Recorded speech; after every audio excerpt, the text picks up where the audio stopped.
عليكم ورحمة الله تعالى وبركاته. بسم الله الرحمن الرحيم. الحمد لله رب العالمين، والصلاة والسلام على سيد المرسلين وعلى آله وصحبه أجمعين الفائزين برضا الله. رب اشرح لي صدري ويسر لي أمري واحلل عقدة من لساني يفقه قولي. اللهم ألهمني علما أفقه به أوامرك ونواهيك، وارزقني فهما أعلم به كيف أناجيك يا أرحم الراحمين. اللهم ارزقني فهم النبيين وحفظ المرسلين وإلهام الملائكة المقربين. اللهم أكرمني بنور الفهم وأخرجني من ظلمات الوهم، وافتح لي أبواب رحمتك وانشر علي حكمتك بأنواع رحمتك يا أرحم الراحمين. شهر الصيام لقد علوت مكرما، وغدوت من بين شهور معلما. يا صائمي رمضان هذا شهركم، فيه يباحكم المهيمن مغنما. يا فوز من أطاع فيه إلهه، متقربا متجنبا ما حرم. فالويل كل الويل للعاصي الذي في شهره يكل الحرام وأجرما. فاعلموا أمة محمد صلى الله عليه وسلم. വിജ്ഞാന സദസ്സിന്റെ ലക്ഷ്യം എന്ന വിഷയത്തെ സംബന്ധിച്ച്, അഥവാ അറിവിന്റെ ലക്ഷ്യം എന്ന വിഷയത്തെ അധികരണം നടത്തി സംസാരിക്കാനാണ് ഉസ്താദ് ഏൽപ്പിച്ചിരിക്കുന്നത്. അല്ലാഹു സുബ്ഹാനഹു വ തആല അറിവനുഭവങ്ങളുടെ ലക്ഷ്യം നേടിയെടുക്കുന്ന, നിർവഹിക്കുന്ന യഥാർത്ഥ സ്വാഇമീങ്ങളായി, നോമ്പുകാരായി നമ്മളെല്ലാവരെയും അല്ലാഹു സുബ്ഹാനഹു വ തആല സ്വീകരിക്കട്ടെ, അനുഗ്രഹിക്കട്ടെ. അറിവനുഭവങ്ങളുടെ ലക്ഷ്യം, വിജ്ഞാന സദസ്സുകളുടെ ലക്ഷ്യം, വിശുദ്ധമായ ഖുർആനിലെ 114 സൂറത്തുകളിലെ 91-ാമത്തെ അധ്യായമാണ് സൂറത്തു ശംസ്. അതിലൊരു കൂട്ടം അറിവുകൾ പറഞ്ഞ് ആ അറിവിന്റെ ലക്ഷ്യം എടുത്തു പറയുന്നുണ്ട്. ആ സൂറത്ത് ഇതാണ്: ബിസ്മില്ലാഹിർ റഹ്മാനിർ റഹീം. അശ്ശംസി വളുഹാഹാ വൽഖമരി ഇദാ തലാഹാ വന്നഹാരി ഇദാ ജല്ലാഹാ വല്ലൈലി ഇദാ യഗ്ശാഹാ വസ്സമാഇ വമാ ബനാഹാ വൽഅർളി വമാ തഹാഹാ വനഫ്സി വമാ സവ്വാഹാ ഫഅൽഹമഹാ ഫുജൂറഹാ വതഖ്വാഹാ قد أفلح من زكاها وقد خاب من دساها. 7 അറിവനുഭവങ്ങൾ പറഞ്ഞ് അതിന്റെ ലക്ഷ്യവും അതിന്റെ ഫലവും അല്ലാഹു സുബ്ഹാനഹു വ തആല ഈ സൂറത്തിലൂടെ കേൾപ്പിക്കുന്നുണ്ട്. അഥവാ 7 കാര്യങ്ങൾ ജ്യോതിർഗോളങ്ങളായ സൂര്യചന്ദ്രന്മാരെ ശപഥം ചെയ്തു പറയുന്നു. പ്രത്യക്ഷപ്പെടുന്ന പകലിനെയും മൂടുന്ന രാവിനെയും ശപഥം ചെയ്തുകൊണ്ട് പറയുന്നു. വിസ്തൃതമായ ആകാശത്തെയും വിധാനിക്കപ്പെട്ട ഭൂമിയെയും ശപഥം ചെയ്തുകൊണ്ട് പറയുന്നു. ഈ സുന്ദരമായ ശരീരത്തിന്റെ ലാവണ്യം വെച്ച് ശപഥം ചെയ്തു പറയുന്നു. സൂര്യചന്ദ്രന്മാരെയും രാപ്പകലുകളെയും ആകാശഭൂമികളെയും മനുഷ്യന്റെ ശരീരത്തെയും വെച്ചുകൊണ്ടാണ് അല്ലാഹു സുബ്ഹാനഹു വ തആല കാര്യം പറയുന്നത്. അതായത് സൂര്യനെ അറിയേണ്ട രൂപത്തിൽ അറിഞ്ഞാൽ, ചന്ദ്രനെ അറിയേണ്ട രൂപത്തിൽ അറിഞ്ഞാൽ, രാവിന്റെയും പകലിന്റെയും ഗതിമാറ്റങ്ങളെ അറിയേണ്ട രൂപത്തിൽ അറിഞ്ഞാൽ, ആകാശഭൂമികളുടെ നീലിമകളും സൗന്ദര്യങ്ങളും ചമൽക്കാരങ്ങളും അറിയേണ്ട രൂപത്തിൽ അറിഞ്ഞാൽ, ഈ മനുഷ്യ ശരീരത്തിന്റെ ഉള്ളടക്കവും അതിന്റെ അന്തസാരവും അതിന്റെ ജീവിത ലക്ഷ്യവും അറിയേണ്ട രൂപത്തിൽ അറിഞ്ഞാൽ ഖദ് അഫ്ലഹ മൻ സക്കാഹ വഖദ് ഖാബ മൻ ദസ്സാഹ. ഒന്നുകിൽ നന്മയുമായി മുന്നോട്ട് പോകും, അയാൾ വിജയിക്കും. അല്ലെങ്കിൽ തിന്മയുമായി മുന്നോട്ട് പോകും, അയാൾ പരാജയപ്പെടുകയും ചെയ്യും. അതുകൊണ്ട് തന്നെ അറിവനുഭവങ്ങളുടെ വിജ്ഞാന സദസ്സുകളുടെ ഏറ്റവും വലിയ ലക്ഷ്യം ആത്മാവിന്റെ സംസ്കരണമാണ്. ഖദ് അഫ്ലഹ മൻ സക്കാഹ വഖദ് ഖാബ മൻ ദസ്സാഹ. ആത്മാവിന്റെ സംസ്കരണം, ആത്മാവിന്റെ സംസ്കരണം ആത്മാവിന്റെ മലിനീകരണമല്ല, ആത്മാവിന്റെ സംസ്കരണമാണ് അറിവനുഭവങ്ങളുടെ ലക്ഷ്യം. ചെറിയ ചെറിയ ഇൽമ്, വലിയ വലിയ ഇൽമ് ലഭിക്കും തോറും നമ്മുടെ മനസ്സിൽ വളരുന്നൊരു സത്യമുണ്ട്.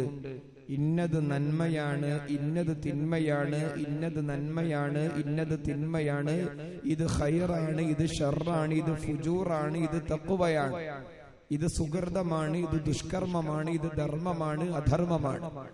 ഇങ്ങനെയുള്ള വ്യവച്ഛേദനം നമ്മുടെ ഹൃദയത്തിലുണ്ടാകും. അറിവനുഭവങ്ങൾ ലഭിക്കും തോറും നന്മയുടെ കൂട്ടായ്മയും തിന്മയുടെ കൂട്ടായ്മയും നമ്മുടെ മനസ്സിൽ വളരും. നന്മയേത് തിന്മയേത് എന്ന ബോധ്യമുണ്ടാകും. അതുകൊണ്ടാണ് 7 വസ്തുക്കളെ പറഞ്ഞുകൊണ്ട്, അതായത് സൂര്യചന്ദ്രന്മാരെയും രാപ്പകലുകളെയും ആകാശഭൂമികളെയും ശരീരത്തെയും പറഞ്ഞിട്ട് അല്ലാഹു സുബ്ഹാനഹു വ തആല പറയുന്നു ഫഅൽഹമഹ ഫുജൂറഹാ വതഖ്വാഹാ ഫഅൽഹമഹാ ഫുജൂറഹാ വതഖ്വാഹാ. നന്മകളെയും തിന്മകളെയും പഠിച്ചെടുക്കാവുന്ന രൂപത്തിൽ അല്ലാഹു സുബ്ഹാനഹു വ തആല അവന്റെ ശരീരത്തെ, അവന്റെ ആത്മാവിനെ വിധാനിച്ചിരിക്കുന്നു. അങ്ങനെയെങ്കിൽ ആ നന്മ തിരിച്ചറിഞ്ഞ് ജീവിച്ചാൽ വിജയിക്കും. തിന്മ തിരിച്ചറിഞ്ഞ് ആ തിന്മ ഉപേക്ഷിക്കാതെ ജീവിച്ചാൽ അവൻ പരാജയപ്പെടുകയും ചെയ്യും. അല്ലാഹു സുബ്ഹാനഹു വ തആല അറിവിന്റെ പൊരുത്തം നമുക്കെല്ലാവർക്കും പ്രദാനം ചെയ്യട്ടെ. അറിവിന്റെ പൊരുത്തം, അറിവനുഭവങ്ങളുടെ ഗാംഭീര്യം മനസ്സിലാക്കുന്നത്, അറിവിന്റെ സദസ്സ് വലിയ സംഭവമാണെന്നൊക്കെ മനസ്സിലാക്കുന്നത് അതൊരു വലിയ കാര്യം തന്നെയാണ്. അല്ലാമ ഉമർ ഇബ്നുൽ ഖത്താബ് റളിയല്ലാഹു അൻഹു ഇസ്ലാമിക ചക്രവാളത്തിലെ 2ാമത്തെ പ്രതിനിധിയാണ്. ആ ഉമർ ഇബ്നുൽ ഖത്താബ് റളിയല്ലാഹു അൻഹു അദ്ദേഹം ആത്മാർത്ഥമായി പറഞ്ഞൊരു വാക്കുണ്ട്, അത് മനസ്സിൽ കുറിച്ചിട്ടുള്ളൂ. ഇന്നർ റജുല ലയഖ്റുജു മിൻ മൻസിലി വഅലൈഹി മിനദ്ദുനൂബി മിസ്ലു ജിബാലി തിഹാമ ഫഇദാ സമിഅൽ ഇൽമ ഖാഫല്ലാഹ് വസ്തർജഅ മിൻ ദുനൂബി ثم ينصرف إلى منزله وليس عليه ذنب فلا تفارقوا مجالس العلماء فإن الله لم يخلق على وجه الأرض أكرم من مجلسهم. ഒരു വ്യക്തി വീട്ടിൽ നിന്ന് പുറത്തേക്കിറങ്ങി ഇൽമിന്റെ മജ്ലിസിൽ വന്നിരുന്നു. തിഹാമയിലെ ഉയരമേറിയ പർവ്വതങ്ങൾക്കു സമാനം ധാരാളം തിന്മകൾ ചെയ്ത ദുരനുഭവങ്ങളോടുകൂടെയാണ് ആ വ്യക്തി ആ സദസ്സിൽ വന്നിരുന്നത്. പക്ഷേ ആ സദസ്സിൽ വെച്ച് നന്മ തിന്മകളെ വേർതിരിക്കുന്ന ആയത്തുകൾ കേട്ടപ്പോൾ, ഖൈർ ഷർറുകളെ വേർതിരിക്കുന്ന ഹദീസുകൾ കേട്ടപ്പോൾ, ധർമാധർമ്മങ്ങളോടുള്ള പണ്ഡിതന്മാരുടെ ഉലമാഇന്റെ ഔലിയാഇന്റെ സമീപനം കേട്ടപ്പോൾ, ഹൃദയത്തിലേക്ക് തുളച്ചു കയറുന്ന അറിവനുഭവങ്ങളുടെ ഭാഗങ്ങൾ കേട്ടപ്പോൾ, ഖാഫല്ലാഹ് വസ്തർജാ മിൻ ദുനൂബി അല്ലാഹ് എന്നൊരു ചിന്തയുണ്ടായി. ഇങ്ങനെയൊന്നും ജീവിച്ചാൽ പോരാ, ആത്മസംസ്കരണത്തോടുകൂടെ ജീവിക്കണം എന്ന ബോധമുണ്ടായി.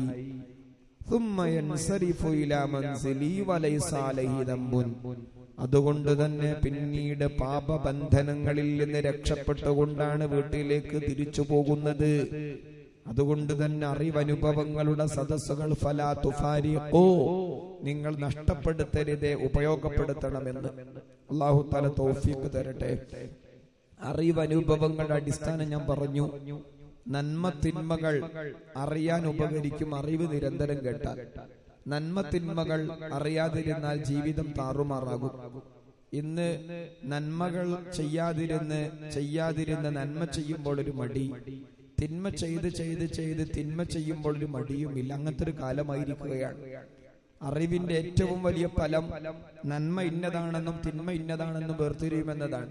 പക്ഷേ അറിവനുഭവങ്ങൾ കേൾക്കേണ്ട രൂപത്തിൽ കേൾക്കാത്തത് കൊണ്ടോ അല്ലെങ്കിൽ തീരെ കേൾക്കാത്തത് കൊണ്ടോ നന്മ തിന്മകൾക്കിടയിലെ വ്യവച്ഛേദനം ഇന്ന് ജീവിതത്തിൽ നിന്ന് നഷ്ടപ്പെട്ടിരിക്കുകയാണ്. ഇത് പറയാനുള്ള കാരണം ചില ഉദാഹരണങ്ങളിലൂടെ കേൾപ്പിക്കാം. ഇപ്പോ കല്യാണത്തോടനുബന്ധിച്ചൊരു മിഠായി കല്യാണം സങ്കല്പിച്ചോളൂ. ആ മിഠായി കല്യാണത്തോടനുബന്ധിച്ച് എന്തെല്ലാം പേക്കൂത്തുകളുണ്ട്, എന്തെല്ലാം ദുരാചാരങ്ങളുണ്ട്, എന്തെല്ലാം തോന്നിവാസങ്ങളുണ്ട്. പക്ഷേ ആ തോന്നിവാസങ്ങളും പേക്കൂത്തുകളും അനാചാരങ്ങളും കേവലമായ കാര്യങ്ങളും അതൊരു സുന്നത്തിന്റെ മഹിമയോടുകൂടെയാണ് സഹോദരിമാരിൽ പലരും കാണുന്നതും ചെയ്യുന്നതും. ഈ അടുത്തൊരാൾ വിളിച്ചു ചോദിക്കുന്നത്, മിഠായി കല്യാണത്തിന് ഒരു നെഹ്സില്ലാത്ത ദിവസം പറഞ്ഞുതരണം. ചോദ്യം, നല്ല ചോദ്യമാണ് ഇപ്പൊ. അതായത് മിഠായി കല്യാണമുണ്ട്, അതുകൊണ്ട് നെഹ്സില്ലാത്തൊരു ദിവസം പറഞ്ഞുതരണം. നെഹ്സില്ലാത്ത നല്ല ശുഭദിനം നോക്കി തോന്നിയാസം ചെയ്യാൻ വേണ്ടിയിട്ട്, അതായത് ധൂർത്തിന്റെയും ആർഭാടത്തിന്റെയും അലങ്കാര നിബിഡമായ വസ്ത്രവേഷവിധാനങ്ങളുടെയും ആൺപെൺ സങ്കലനത്തിന്റെയും കേവലമായ ജീവിത രീതികളുടെയും നിക്കാഹിന്റെ മുമ്പേ ആൺകുട്ടിയും പെൺകുട്ടിയും ഒരുമിച്ച് നിന്ന് ഫോട്ടോ എടുക്കുന്ന, അതിന് മാതാപിതാക്കൾ തന്നെ ആശീർവാദം കൊടുക്കുന്ന, ഈ പെൺകുട്ടിക്ക് ആണ് തന്നെ നേരിട്ട് മോതിരമിട്ട് കൊടുക്കുന്ന, അപ്പോൾ കൈയടിച്ച് പ്രോത്സാഹിപ്പിക്കുന്ന, ഇങ്ങനെ കേക്ക് വെച്ചുകൊണ്ട് മുറിച്ച് ഒരാൾ മറ്റാളുടെ വായിലേക്ക് ഇട്ട് കൊടുക്കുക, നിക്കാഹിന്റെ മുമ്പാണ് നടക്കുന്നത് എന്ന് നോക്കണം. ഇത് ഞാൻ പറഞ്ഞത് എന്തിനാണ്? ഇതിപ്പോ സഹോദരിമാരുടെ കണ്ണിൽ ഒരു സുന്നത്താണ്, അതൊരു നന്മയാണ്, ഒരു ധർമ്മമാണ്. അതിനു വേണ്ടിയിട്ട് നെഹ്സില്ലാത്ത ദിവസമൊക്കെ പറഞ്ഞു തരുവോ എന്ന് ചോദിക്കുന്ന രൂപത്തിലേക്ക് ആ മിഠായി കല്യാണത്തോടുള്ള നിങ്ങളുടെ സമീപനം, നിങ്ങളുടെ പരിഗണന വളർന്നിട്ടുണ്ടെങ്കിൽ, നന്മകൾ ചെയ്യാതിരുന്ന് നന്മ ചെയ്യുമ്പോൾ ഒരു മടി വരുന്ന, തിന്മ ചെയ്ത് തിന്മ ചെയ്യുമ്പോൾ മടിയില്ലാത്തൊരു കാലമായി മാറി.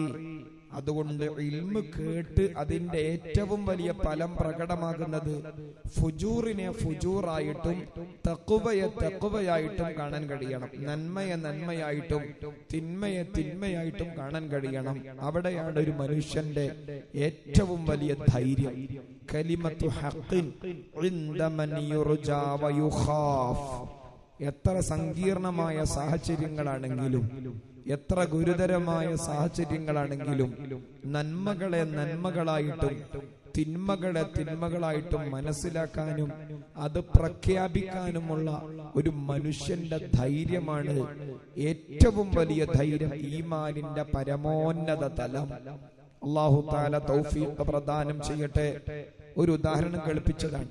മിഠായി കല്യാണം, നിക്കാഹി എന്ന കയറുകൊണ്ട് കെട്ടുന്നതിന്റെ മുമ്പേ ആണും പെണ്ണും മണവാളനെ പോലെ മണവാട്ടിയെ പോലെ വിവാഹം കഴിഞ്ഞവരെ പോലെ പെരുമാറുന്നു. ഈ അടുത്തും കണ്ടൊരു വീഡിയോ. ഇങ്ങനെ തുടങ്ങി. അത് ഉമ്മമാര് തന്നെയാണ്, മിക്കവാറും ഉമ്മമാരാണ് അതിനോട് മുന്നോട്ടേക്ക് നിൽക്കുന്നത്.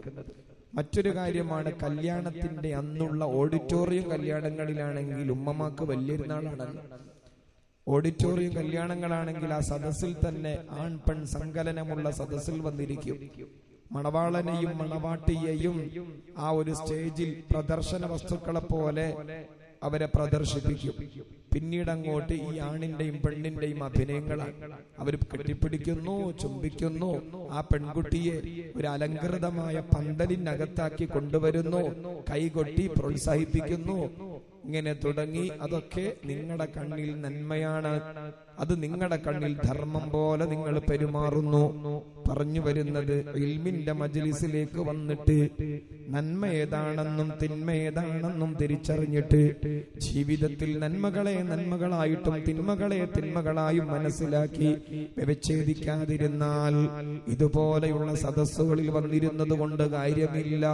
ഭൂസൂരി മാമ പാടിയത് കണ്ടില്ലേ?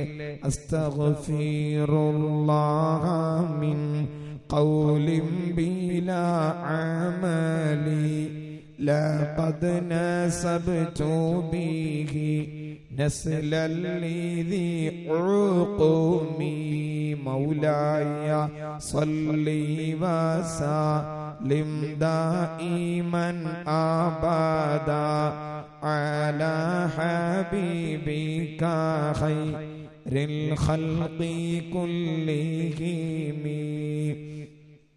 ഇൽമു പഠിച്ചിട്ട് ആ ഇൽമനുസരിച്ച് അമലില്ല എങ്കിൽ ആ ജീവിതത്തിന് അർത്ഥമില്ല. മക്കളില്ല എന്ന് ഡോക്ടർമാർ വിധി എഴുതിയ മനുഷ്യൻ എനിക്ക് മക്കളുണ്ട് എന്ന് വാദിക്കുന്നത് പോലെയാണ് അറിവ് കേട്ടിട്ട് അറിവനുസരിച്ച് ജീവിതത്തിൽ കൊണ്ടുവരാതെ. ഞാൻ ആ ക്ലാസ്സിലൊക്കെ പങ്കെടുത്തിട്ടുണ്ട്, ഞാൻ ഉസ്താദിന്റെ ക്ലാസ്സിലൊക്കെ പങ്കെടുത്തിട്ടുണ്ട്, ഞായറാഴ്ച ക്ലാസ്സിലൊക്കെ പങ്കെടുക്കാറുണ്ട് എന്ന് മാത്രം പറയുന്ന വാക്ക് അത് നിരർത്ഥകമായ പ്രതിപാദനമാണെന്നർത്ഥം. അതുകൊണ്ട് തന്നെ വിജ്ഞാന സദസ്സിന്റെ റിസൾട്ട് നമ്മുടെ ജീവിതത്തിലെ സംരംഭങ്ങളിലും ഏർപ്പാടുകളിലും കടന്നു വരണം. അതുപോലെയാണ് ഇവിടെ ഒരു വിജ്ഞാന സദസ്സുണ്ട് എന്ന് കേട്ടപ്പോൾ ആൾക്കൂട്ടമുണ്ടായി. ദിക്റിന്റെ സദസ്സുണ്ട് എന്ന് കേട്ടാൽ നിങ്ങളെല്ലാവരും വരും. വഅളിന്റെ മജ്ലിസ് ഉണ്ട് എന്ന് കേട്ടാലും വരും.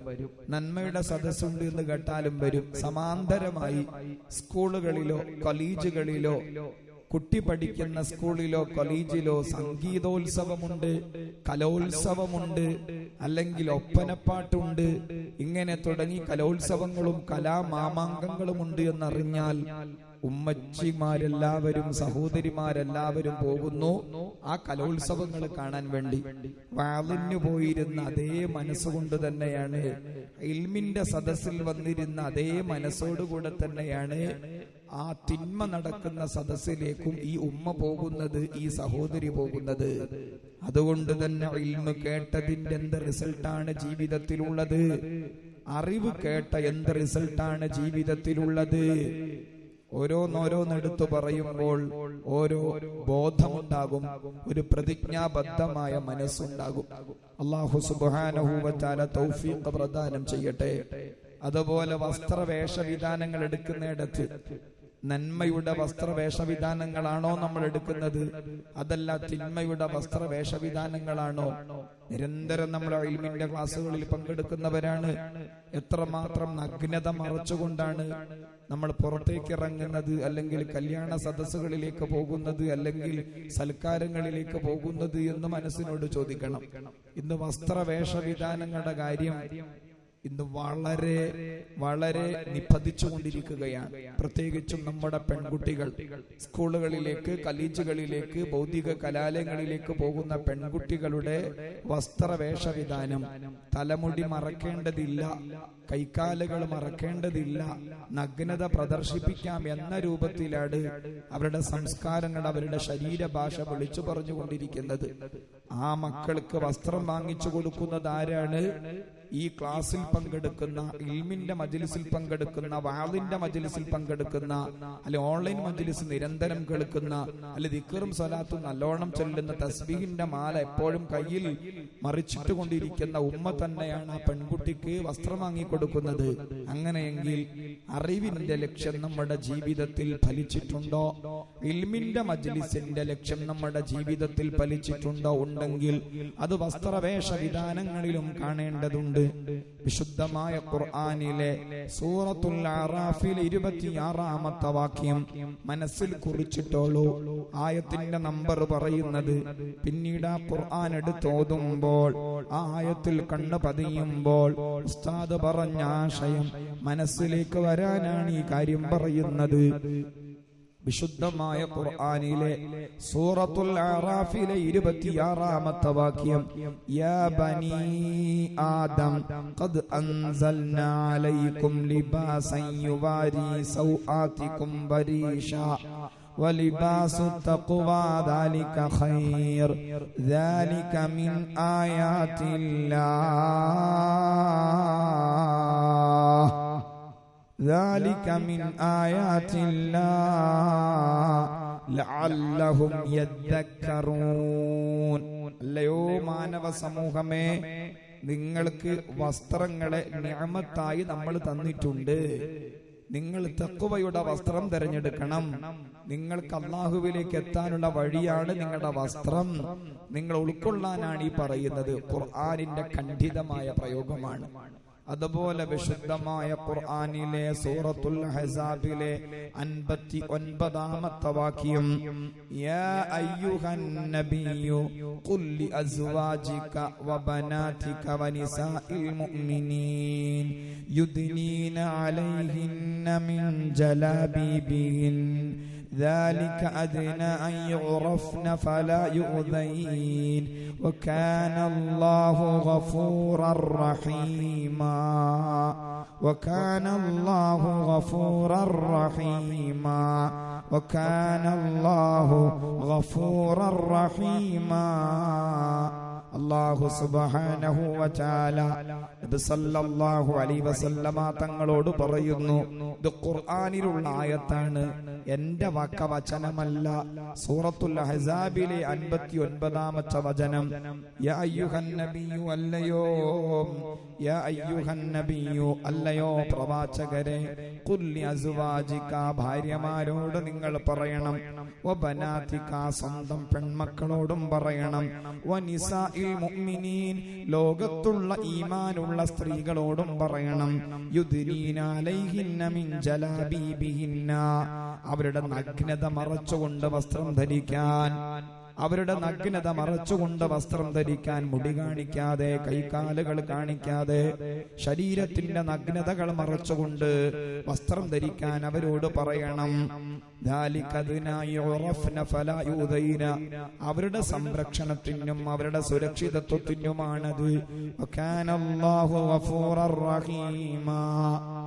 എന്തിനാണ് ഞാൻ ഇത് കേൾപ്പിച്ചത്? ഇൽമിന്റെ മജ്ലിസിൽ വെച്ച്, വാളിന്റെ മജ്ലിസിൽ വെച്ച് വസ്ത്രവേഷ വിധാനത്തിന്റെ കാര്യങ്ങളെല്ലാം നമ്മൾ കേൾക്കും. പക്ഷേ വീട്ടിലെ മോളുടെ കല്യാണം വന്നാൽ ആ മോളുടെ നഗ്നത കാണുന്ന രൂപത്തിലുള്ള വസ്ത്രം ഈ ഉമ്മയുടെ ആശീർവാദത്തോടുകൂടെ തന്നെ തെരഞ്ഞെടുക്കുന്നു.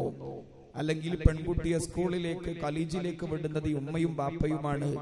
അവൾക്ക് വേണ്ടി തെരഞ്ഞെടുക്കുന്ന വസ്ത്രമോ അത് അലങ്കാരത്തിന്റെ സൗന്ദര്യത്തിന്റെ പ്രകടനമുള്ള വസ്ത്രങ്ങൾ. ചുണ്ടത്ത് ലിപ്സ്റ്റിക്കും കവളത്ത് മേക്കപ്പും പുരികം പ്ലക്കും ചെയ്ത് അങ്ങനെ മുടി ഒരു തരത്തിൽ ക്രോപ്പ് ചെയ്ത്, പെൺകുട്ടികളിലുമുണ്ടെന്ന് ക്രോപ്പിംഗ്.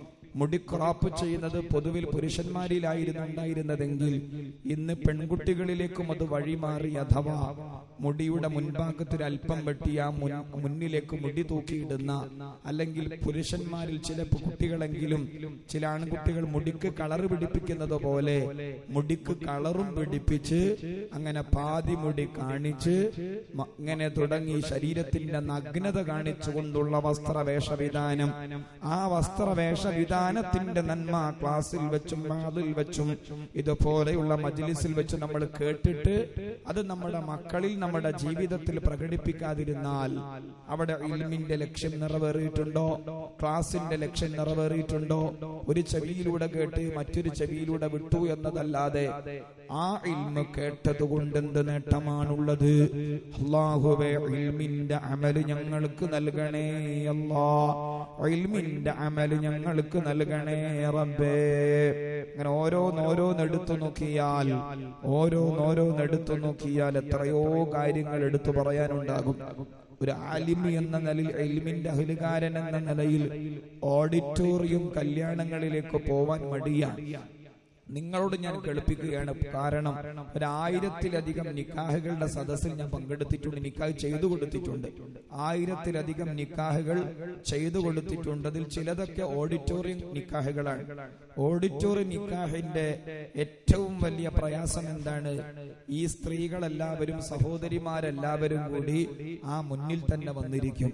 അതുകൊണ്ട് തന്നെ പലപ്പോഴും സംഘാടകരോട് പറയും, മറയില്ലാതെ ഞാൻ നിക്കാഹ് ചെയ്തു കൊടുക്കുകയില്ല, വേറെ ആളെ ഏൽപ്പിച്ചോളൂ. അങ്ങനെ പല സദസ്സിൽ നിന്നും ഈ വിനീതൻ ഇറങ്ങിപ്പോയിട്ടുണ്ട്. അതുകൊണ്ട് തന്നെ നിങ്ങൾ ഏതെങ്കിലും ഒരു ഓഡിറ്റോറിയം നിക്കാഹിലേക്കോ കല്യാണത്തിലേക്കോ പോരുകയാണെങ്കിൽ നമ്മുടെ ആവശ്യം ഇല്ലാത്തയിടത്ത് പോയിരിക്കരുത്, ഹിജാബ് കിട്ടുന്നിടത്ത് പോയിരിക്കുക. കാരണം നിക്കാഹ് നടക്കുമ്പോൾ 2 സാക്ഷികൾ വേണം. ആ 2 സാക്ഷികൾക്ക് 13 നിബന്ധനകൾ വേണം. അഭിവന്ദ്യ ഗുരുവര്യർ ഖലമുൽ ഇസ്ലാം കോടമ്പുഴ ബാബ ഉസ്താദ് ഖുലാസത്തുൽ ഫിഖ്ഹിൽ ഇസ്ലാമി എന്ന ഗ്രന്ഥം എഴുതിയപ്പോൾ അതിൽ നിക്കാഹിന്റെ അധ്യായത്തിൽ നിക്കാഹി എന്ന ചടങ്ങ് നടക്കുമ്പോൾ 2 സാക്ഷികൾ വേണമെന്നും ആ 2 സാക്ഷികൾക്ക് 13 നിബന്ധനകൾ വേണമെന്നും പറഞ്ഞപ്പോൾ ആ 13 നിബന്ധനകളിൽ ഒന്നാണ് ദുഖൂറത്ത്, പുരുഷനായിരിക്കുക എന്നത് സാക്ഷികളുടെ നിർബന്ധമാണ്. അതുകൊണ്ട് തന്നെ സ്ത്രീകൾക്ക്, വിശിഷ്യ സഹോദരിമാർക്ക്, അതാ പെൺകുട്ടിയുടെ ഉമ്മയാവട്ടെ, ഏട്ടത്തി, അനിയത്തിയാവട്ടെ, നിക്കാഹിന്റെ ചടങ്ങിൽ നേരിട്ട് പങ്കെടുക്കേണ്ട ഒരു യോഗ്യത അല്ലെങ്കിൽ അതിനുള്ള ഒരു സദസ്സ് അല്ലാഹു തആല നിങ്ങളോട് പറഞ്ഞിട്ടില്ല. അങ്ങനെ നിർബന്ധം നിങ്ങളുടെ മേലിൽ പറഞ്ഞിട്ടില്ല. ഉണ്ടെങ്കിലല്ലേ നമ്മളത് കഷ്ടപ്പെട്ടുകൊണ്ട് അവിടെ വന്നിരിക്കേണ്ടതുള്ളൂ. പ്രത്യേകിച്ചും ഉലമാ, സയ്യിദുമാരെല്ലാവരും നിക്കാഹ് ചെയ്തു കൊടുക്കുമ്പോൾ ധാരാളം വസ്ത്രവേഷ വിധാനങ്ങളിൽ നന്മ പാലിക്കാതെ ആ മുന്നിലോ അല്ലെങ്കിൽ ആ സ്റ്റേജിന്റെ ഭാഗത്തോ വന്നിരിക്കും. പറഞ്ഞു വന്നത് പല സദസ്സുകളിലേക്കും പോകുന്നത് കൊണ്ട് കണ്ട ഗതികേട് കൊണ്ട് പറഞ്ഞതാണ്. ഇതുപോലെയുള്ള സദസ്സിൽ നിന്ന് നന്മ തിന്മകളുടെ വ്യവച്ഛേദനം കിട്ടിയാൽ അത് ജീവിതത്തിൽ തിന്മകളെ വ്യവച്ഛേദിച്ച് കാണിച്ചു കൊടുക്കണം. അതാണ് നമ്മുടെ ജീവിതത്തിന്റെ അറിവനുഭവങ്ങളുടെ വിജയം. അല്ലാഹു തൗഫീഖ് നൽകണേ റബ്ബേ. നോക്കൂ നിങ്ങൾ, സഹീഹുൽ ബുഖാരിയിൽ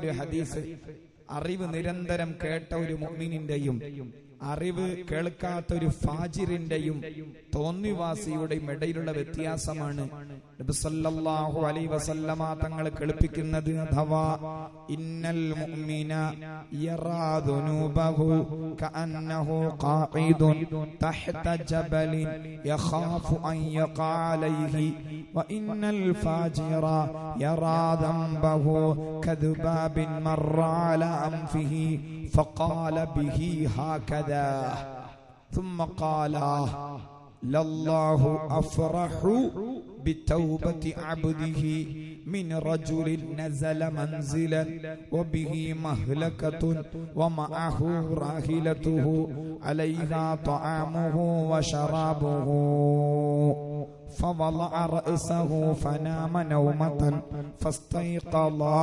وذهبت راحلته فقال ارجعوا إلى مكاني فرجع فنام نومة فرفع رأسه فإذا راحلته عنده صدق رسول الله صلى الله عليه وسلم.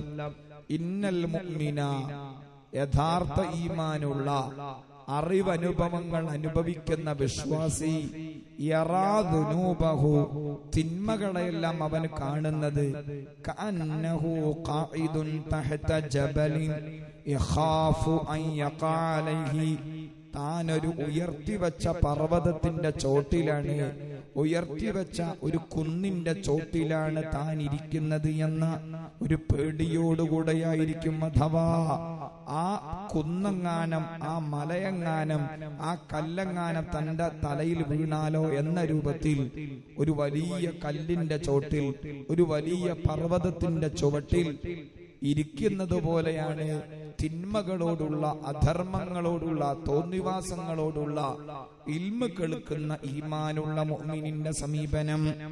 അഥവാ തിന്മകളെ വലിയ പർവ്വതം പോലെയാണ് കാണുന്നത്. ആ പർവ്വതമെങ്ങാനം തലയുടെ മുകളിൽ പതിച്ചാൽ, ആ വലിയ കല്ല് തലയുടെ മുകളിൽ പതിച്ചാൽ അരഞ്ഞ് തകർന്ന് തരിപ്പണമായി പോകും. അതുപോലെയാണ് ആ തിന്മെങ്ങാനം എന്റെ ജീവിതത്തിൽ വന്നുപോയാൽ, ആ ധർമ്മമെങ്ങാനം എന്റെ ജീവിതത്തിൽ വന്നുപോയാൽ എന്റെ ജീവിതം താറുമാറായി പോകുമെന്ന പേടി. നേരെ മറിച്ച് വൈനൽ ഫാജിറ യറാ ദുനൂബഹു കദുബാബിൻ മറ അലാ അംഫിഹി ഫഖാല വബിഹി ഹകദാ. ഇൽമു കേൾക്കാത്ത, അറിവനുഭവങ്ങളുടെ സദസ്സിലിരിക്കാത്ത തമ്മാടിയായ മനുഷ്യൻ, തോന്നിവാസിയായ മനുഷ്യൻ, യറാ ദുനൂബഹു തിന്മകളെ കാണുന്നത് കദുബാബിൻ മറ അലാ അംഫിഹി തന്റെ മൂക്കിന്റെ മുന്നിലൂടെ പാറി കളിക്കുന്ന ഈച്ചയെ പോലെ. വബിഹി ഹകദാ ഈച്ചയെ നമ്മുടെ കൈകൊണ്ട് നമ്മൾ ആട്ടുന്നു. അപ്പൊ മൂക്കിന്റെ മുന്നിലൂടെ പാറിക്കളിക്കുന്ന ഈച്ചയെ എത്ര ലാഘവത്തോടുകൂടെയാണ് നമ്മൾ ആട്ടിയോടിക്കുന്നത്. അതുപോലെ ഈച്ചയോടുള്ള ലാഘവം പോലെയാണ് തമ്മാടിയായ മനുഷ്യൻ, തോന്നിവാസിയായ മനുഷ്യൻ, അറിവനുഭവങ്ങളുടെ അന്തസ്സത്ത ഉൾക്കൊള്ളാത്ത മനുഷ്യൻ തിന്മകളോട്, അധർമ്മങ്ങളോട്, കേവലമായ ജീവിതത്തോട് കാണുന്നത്. അല്ലാഹുവേ, ഇന്നൽ മുഅ്മിന യറാ ദുനൂബഹു എന്ന ഗണത്തിൽ ഞങ്ങളെ നീ പെടുത്തി തരണേ റബ്ബേ. അതുകൊണ്ട് അറിവിന്റെ ലക്ഷ്യം ആത്മസംസ്കരണമാണ്, നന്മ തിന്മകൾക്കിടയിലെ വ്യവച്ഛേദനമാണ്. അത് നമ്മുടെ ജീവിതത്തിൽ നിരന്തരം കാണുകയും വേണം. അല്ലാതെ നമ്മളാൽ തന്നെ തിന്മ പ്രചരിപ്പിക്കപ്പെടുന്ന ഒരു സാഹചര്യം ഉണ്ടാവരുത്. നമ്മളാൽ തന്നെ അധർമ്മങ്ങൾ പ്രചരിപ്പിക്കപ്പെടുന്ന സാഹചര്യം ഉണ്ടാവരുത്. ഈ ക്ലാസ്സിൽ പങ്കെടുക്കുന്ന സഹോദരിമാർക്ക് അവരുടെ വീട്ടിലെ കല്യാണങ്ങളും മംഗല്യങ്ങളും വേഷവിധാനങ്ങളും കുട്ടികളുടെ മുടി വെട്ടുന്ന രൂപം അടക്കം നിങ്ങൾക്ക് നിയന്ത്രിക്കാൻ കഴിയും. നിങ്ങൾക്ക് പറഞ്ഞു കൊടുക്കാൻ പറ്റും. ഒരു 1.5 വയസ്സുള്ള കുട്ടിയുടെ തലമുടിയുടെ കോലം നോക്കിയാൽ മിക്കവാറും ചില പുരുഷന്മാർ കുട്ടികളെ മന്ത്രിക്കാൻ വേണ്ടി കൊണ്ടുവരും. അപ്പോൾ ആ ചെറിയ കുട്ടിയുടെ, അതായത് കാര്യബോധം എത്തിയിട്ടില്ലാത്ത, നടന്നു തുടങ്ങിയിട്ടില്ലാത്ത കുട്ടിയുടെ തലമുടി വരെ ക്രോപ്പ് ചെയ്ത രൂപത്തിൽ. അപ്പൊ പുരുഷന്മാരോട് ചോദിച്ചാൽ ഒരു പറയല് അത് ഓള പണിയാണ്, ഓളോളെ പെരി പോയപ്പോ ഓളന്നെ വെട്ടിയതാണ് എന്നാണ്. എത്രയോ അനുഭവങ്ങൾ ഞാൻ കേട്ടിട്ടുണ്ട്. അതുകൊണ്ട് മിക്കവാറും പുരുഷന്മാര്, ഭർത്താക്കന്മാർ നിങ്ങളെ മേത്തക്കാണ് ഇടുന്നത്. അത് ഓളെ പെരി പോയപ്പോ ഓള ഇഷ്ടപ്രകാരം ഓള ആങ്ങളെ വിട്ടിട്ട് ബാർബറിന്റെ അരികിലേക്ക് വിട്ടിട്ട് അങ്ങനെ ചെയ്യിപ്പിച്ചതാണ്. അതൊന്നിൽ വസ്തുതയുണ്ടാവാം, ഉണ്ടാവാതിരിക്കാം. ഏതായിരുന്നാലും നിങ്ങളുടെ നിർദ്ദേശാനുസാരം ഒരു കുട്ടിയുടെ തലയിൽ ഖസഇ എന്ന മുത്തുനബിക്ക് ഇഷ്ടമില്ലാത്ത കറാഹത്ത് ചെയ്യിപ്പിക്കുന്നുവെങ്കിൽ ഇൽമ് കേട്ടിട്ട് വലിയ കാര്യമൊന്നുമില്ല. ഇൽമിന്റെ സദസ്സിൽ ഇരുന്നിട്ട് ഒരു കാര്യവുമില്ല. ഇൽമിന്റെ സദസ്സിലിരുന്നാൽ അത് വീട്ടിലും നമ്മുടെ നാട്ടിലും നമ്മളുടെ പരിസരങ്ങളിലും ആ പ്രകടനം ഉണ്ടാവണം. അതുപോലെ ഗീബത്ത് പറയരുത് എന്ന് നമ്മൾ ഇൽമായിട്ട് കേൾക്കും. പക്ഷെ നേരെ പരി പോയാൽ ഫോൺ എടുക്കും.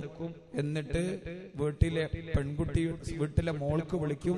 എന്നിട്ട് വീട്ടിലുള്ള മരുമകളെ കുറിച്ച് ഇങ്ങനെ കുറ്റം പറയും. ഓൾ അങ്ങനെയാണ്, ഓളിങ്ങനെയാണ്, ഓള് നേരത്തെ എണീറ്റില്ല, ഓള് ഭക്ഷണം ഉണ്ടാക്കാൻ വൈകിപ്പോയി, ഇങ്ങനെ തുടങ്ങി. വേറെ വീട്ടിലേക്ക് കല്യാണം കഴിപ്പിച്ചു പറഞ്ഞയച്ച മോൾക്ക് ഫോൺ ചെയ്യുന്നു. ഈ വീട്ടില് ആരാന്റെ വീട്ടിൽ നിന്ന് വീടും നാടും മാതാപിതാക്കളെ വിട്ടുവന്ന പെൺകുട്ടിയുടെ കുറ്റം പറയാൻ വേണ്ടിയിട്ട് ഫോൺ എടുക്കുന്നു. ഫോൺ വിളിച്ചു പറയുന്നു. ആര്? സദസ്സിൽ പങ്കെടുക്കുന്ന, ഇൽമിന്റെ മജ്‌ലിസിൽ പങ്കെടുക്കുന്ന, വിജ്ഞാന സദസ്സിൽ പങ്കെടുക്കുന്ന ഉമ്മ ഗീബത്ത് തെറ്റാണെന്ന് പഠിച്ചിട്ട് നേരെ പോയി ചെയ്യുന്നത് ഗീബത്താണ്. ഗീബത്ത് ഹറാമാണെന്ന് പഠിച്ചിട്ട്, അത് പാപമാണെന്ന് പഠിച്ചിട്ട് നേരെ പോയി ചെയ്യുന്നത് ഗീബത്താണ്. ചില ആളുകളോ ക്ലാസ്സിൽ വന്നിരിക്കും, ചിലപ്പോ ക്ലാസ് ഇങ്ങനെ ഒരു ഭാഗത്ത് നടക്കുന്നുണ്ടാകും. ചിലപ്പോ ഒരു തമ്മിലുള്ള സംസാരം എന്തായിരിക്കും? അയൽവാസിനെ കുറിച്ചോ അല്ലെങ്കിൽ കുടുംബത്തിൽ എന്തെങ്കിലും പ്രശ്നത്തെ കുറിച്ചോ അല്ലെങ്കിൽ നാട്ടിൽ നടക്കേണ്ട എന്തെങ്കിലും കാര്യങ്ങളെ കുറിച്ചായിരിക്കും ഓര് ചിലപ്പോ പിന്നിന്ന് ഇങ്ങനെ സംസാരിക്കുന്നത്. നോക്കൂ നിങ്ങൾ, നമ്മൾ എവിടെയാണ്?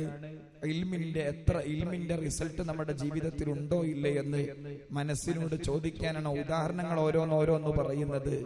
ഗീബത്ത് തെറ്റാണെന്ന് നാഴികക്ക് 40 വട്ടം കേൾക്കും.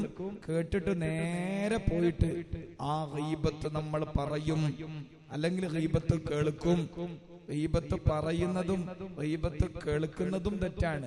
ഹദീസിൽ വന്നിട്ടുണ്ട്, അൽ മുഖ്താബു വൽ മുസ്തമിഉ ശരീകാനി ഫിൽ ഇസ്മി.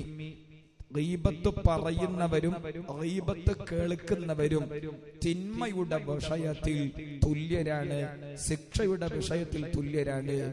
2 സഹോദരിമാർ കൂടിയാൽ കാര്യമായിട്ട് അവരുടെ ചർച്ച എന്താണ്? ഹദ്ദാദ് റാത്തീബ് എങ്ങനെയാണ് ചൊല്ലേണ്ടത് എന്നാണോ? അല്ല ഇജ്ജൊന്ന് ഫാത്തി ഓദിക്ക, എന്റെ ഫാത്തിയിൽ തെറ്റുണ്ടോന്ന് ഞാൻ നോക്കട്ടെ എന്നാണോ? അല്ലെങ്കിൽ ഹദ്ദാദ് റാത്തീബിലെ 17 ദിക്റൊന്ന് ഇജ്ജ് ചൊല്ലിക്ക, ഞാൻ നോക്കട്ടെ അതിൽ തെറ്റുണ്ടോ എന്ന് നോക്കട്ടെ. എനിക്ക് യാസീൻ സൂറത്ത് അറിയോ? ആ യാസീൻ സൂറത്ത് നന്നായിട്ട് ഓതാൻ അറിയോ? അല്ലെങ്കിൽ അപ്പുറത്തെ വീട്ടിലെ പാവപ്പെട്ട പെൺകുട്ടിക്ക് കല്യാണത്തിന് വകയില്ലാതെ പ്രയാസപ്പെടുന്നു, നമ്മളെല്ലാരും കൂടി ആ പെൺകുട്ടിനൊന്ന് സഹായിക്കല്ലേ?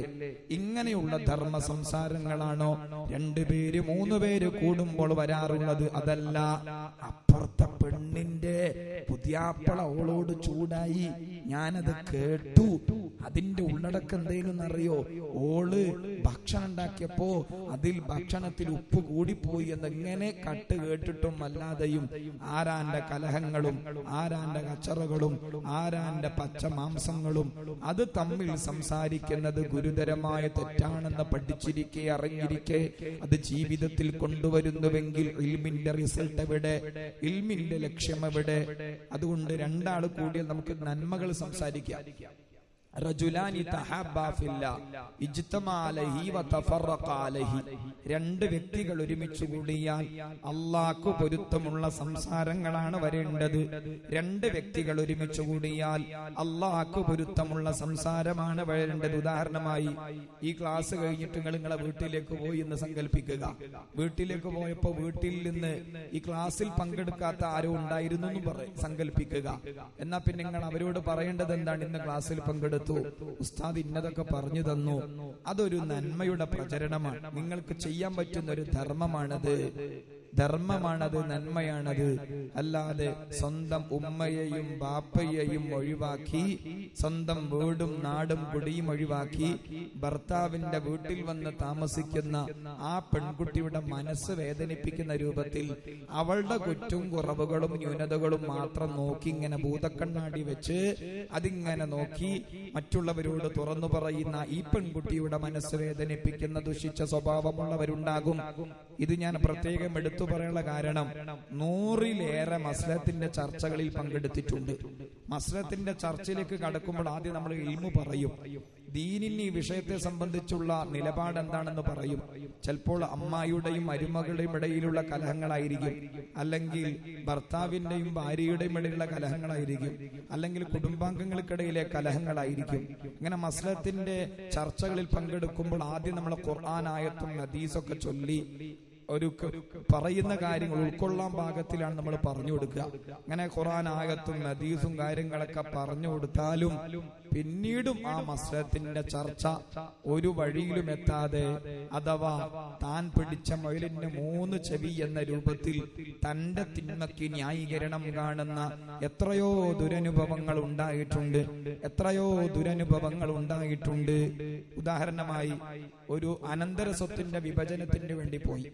അനന്തര സ്വത്തിന്റെ വിഭജനം അത് ഖുർആനിന്റെ നസ്വാണ്. വിശുദ്ധമായ ഖുർആനിലെ സൂറത്തുൻ നിസായിലെ 6 മുതൽക്കുള്ള വചനങ്ങൾ എടുത്തു നോക്കിയാൽ കാണാം, ലിർരിജാലി നസീബും മിമ്മാ തറക്കൽ വാലിദാനി വൽ അഖറബൂൻ വലിന്നിസാഇ നസീബും മിമ്മാ തറക്കൽ വാലിദാനി വൽ അഖറബൂൻ മിമ്മാ ഖല്ല മിൻഹു വ കഥൂർ നസീബൻ മഫ്റൂളാ. അങ്ങനെ ഓതി തിൽക ഹുദൂദുല്ലാഹ് വമൻ യുതിഇല്ലാഹ വറസൂലഹു യുദ്ഖിലുഹു ജന്നാത്തിൻ തജ്രീ. ഖാലിദീന ഫീഹാ ജന്നാത്തിൻ തജ്രി മിൻ തഹ്തിഹൽ അൻഹാറു ഖാലിദീന ഫീഹാ വദാലികൽ ഫൗസുൽ അളീം വമൻ യഅസില്ലാഹ വറസൂല വയതഅദ്ദ ഹുദൂദ യുദ്ഖിൽഹു നാറൻ ഖാലിദൻ ഫീഹാ വലഹു അദാബും മുഹീൻ. അനന്തര സ്വത്തിന്റെ വിഭജനം ഇന്ന രൂപത്തിലാണ് എന്ന് ഖുർആനിന്റെ നസ്സാണ്, ഖണ്ഡിത പ്രസ്താവനയാണ്. ആൺകുട്ടിക്ക് ഇത്രേ, പെൺകുട്ടിക്ക് ഇത്രേ. ഒരു വാപ്പ മരണപ്പെട്ടു, ഉമ്മയുണ്ട്, അതായത് വാപ്പന്റെ ഭാര്യ, ഈ മക്കളുടെ ഉമ്മയുണ്ട്, ആൺകുട്ടികളും പെൺകുട്ടികളുണ്ട്. അങ്ങനെയെങ്കിൽ ഉമ്മാക്ക് ഈ വാപ്പാക്ക് മക്കളുള്ളത് കൊണ്ട് ഉമ്മാക്ക് 8 കൊടുക്കണം. ഈ ആൺകുട്ടികളും പെൺകുട്ടികളും ആണോഹരി പെണ്ണോഹരിയേക്കാൾ ഇരട്ടി എന്ന രൂപത്തിൽ വിഭജിക്കുകയും വേണം. അതുകൊണ്ട് ഞാൻ കാര്യങ്ങളൊക്കെ പറഞ്ഞു കൊടുത്തു. അപ്പൊ ആ പെൺകുട്ടികളുടെ ഭാഗത്ത് നിന്നൊരു പെൺകുട്ടി അങ്ങനെ പറ്റൂല, ഖുറാനിൽ അങ്ങനെയൊക്കെ ഉണ്ടാവും, അത് പറ്റൂല, എനിക്ക് കുറെ പ്രയാസമുണ്ട്, അതുകൊണ്ട് ആൺകുട്ടികൾക്കും പെൺകുട്ടികൾക്കും തുല്യമായി തന്നെ വിഹിതിക്കണം, വിഭജിക്കണം എന്ന് വാശി പിടിക്കുന്ന അവസ്ഥ നോക്കൂ നിങ്ങൾ.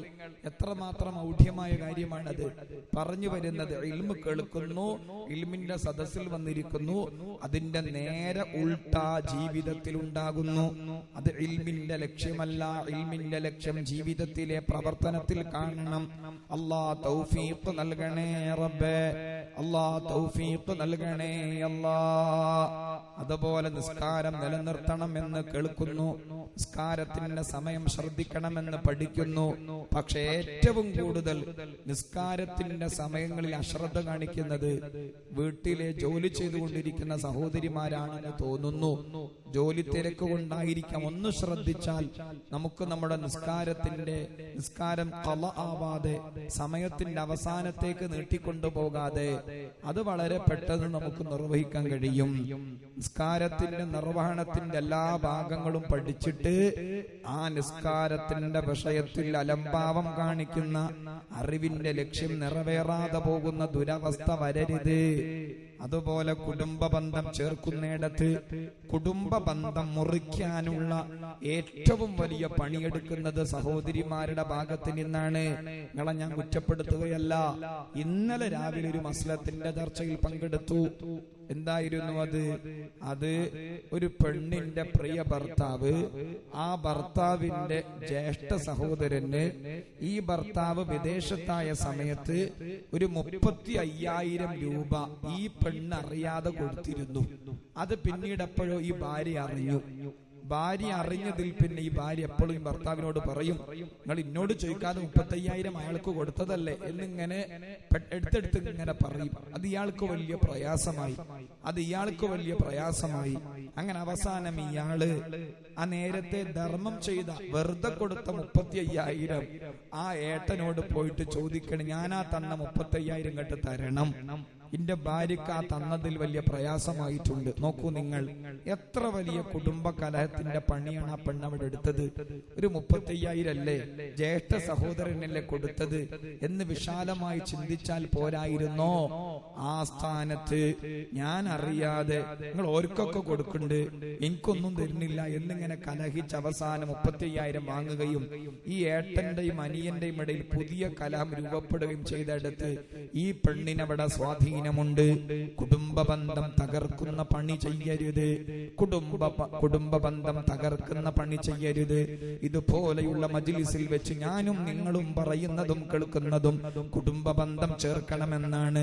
അങ്ങനെയെങ്കിൽ ആ ഇൽമിന്റെ റിസൾട്ട് ജീവിതത്തിൽ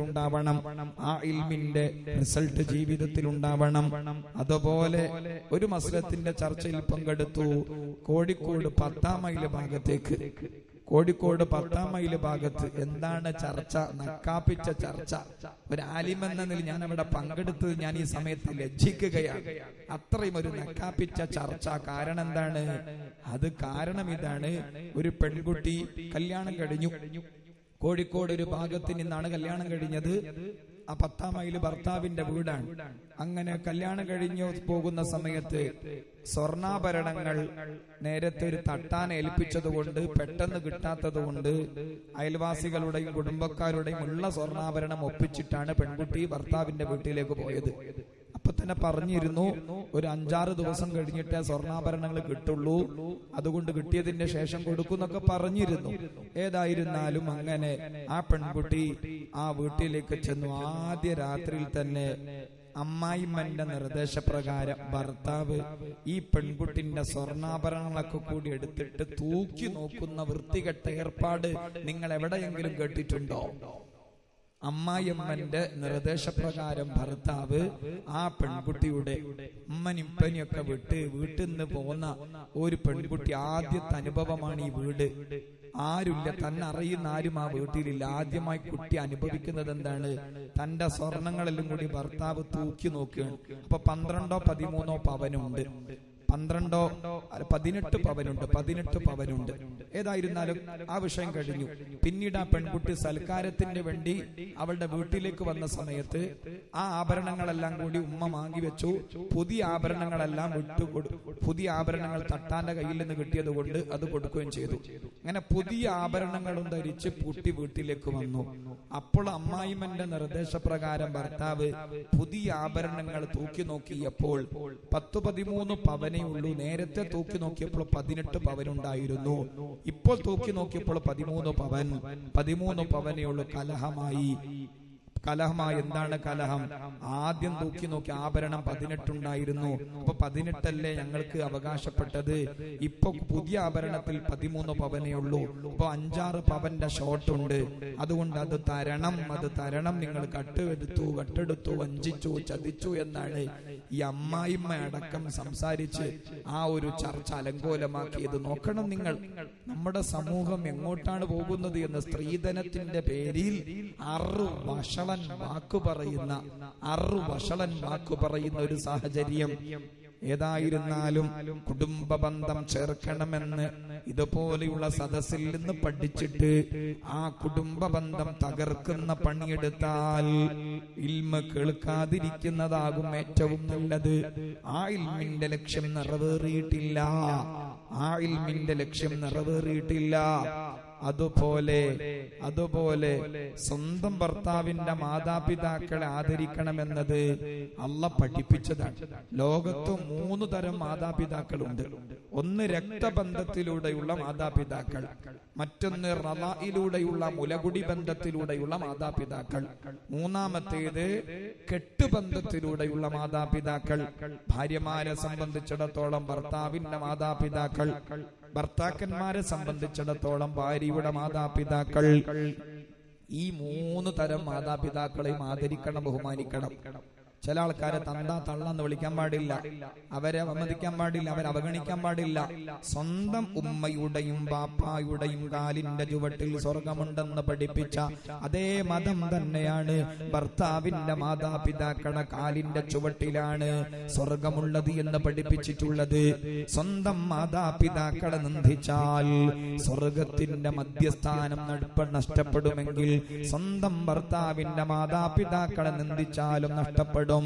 കാരണം മാതാപിതാക്കൾ എന്ന നിലയിൽ ഇവർക്കെല്ലാം ഒരു ആദരവിന്റെ, ബഹുമാനത്തിന്റെ തലമാണുള്ളത്. സ്വന്തം മാതാപിതാക്കളെ നിന്ദിക്കാൻ പാടില്ലാത്തതുപോലെ സ്വന്തം ഭർത്താവിന്റെ മാതാപിതാക്കളെയും നിന്ദിക്കാൻ പാടില്ല, അവരെ അവമതിക്കാൻ പാടില്ല, പുച്ഛിക്കാൻ പാടില്ല.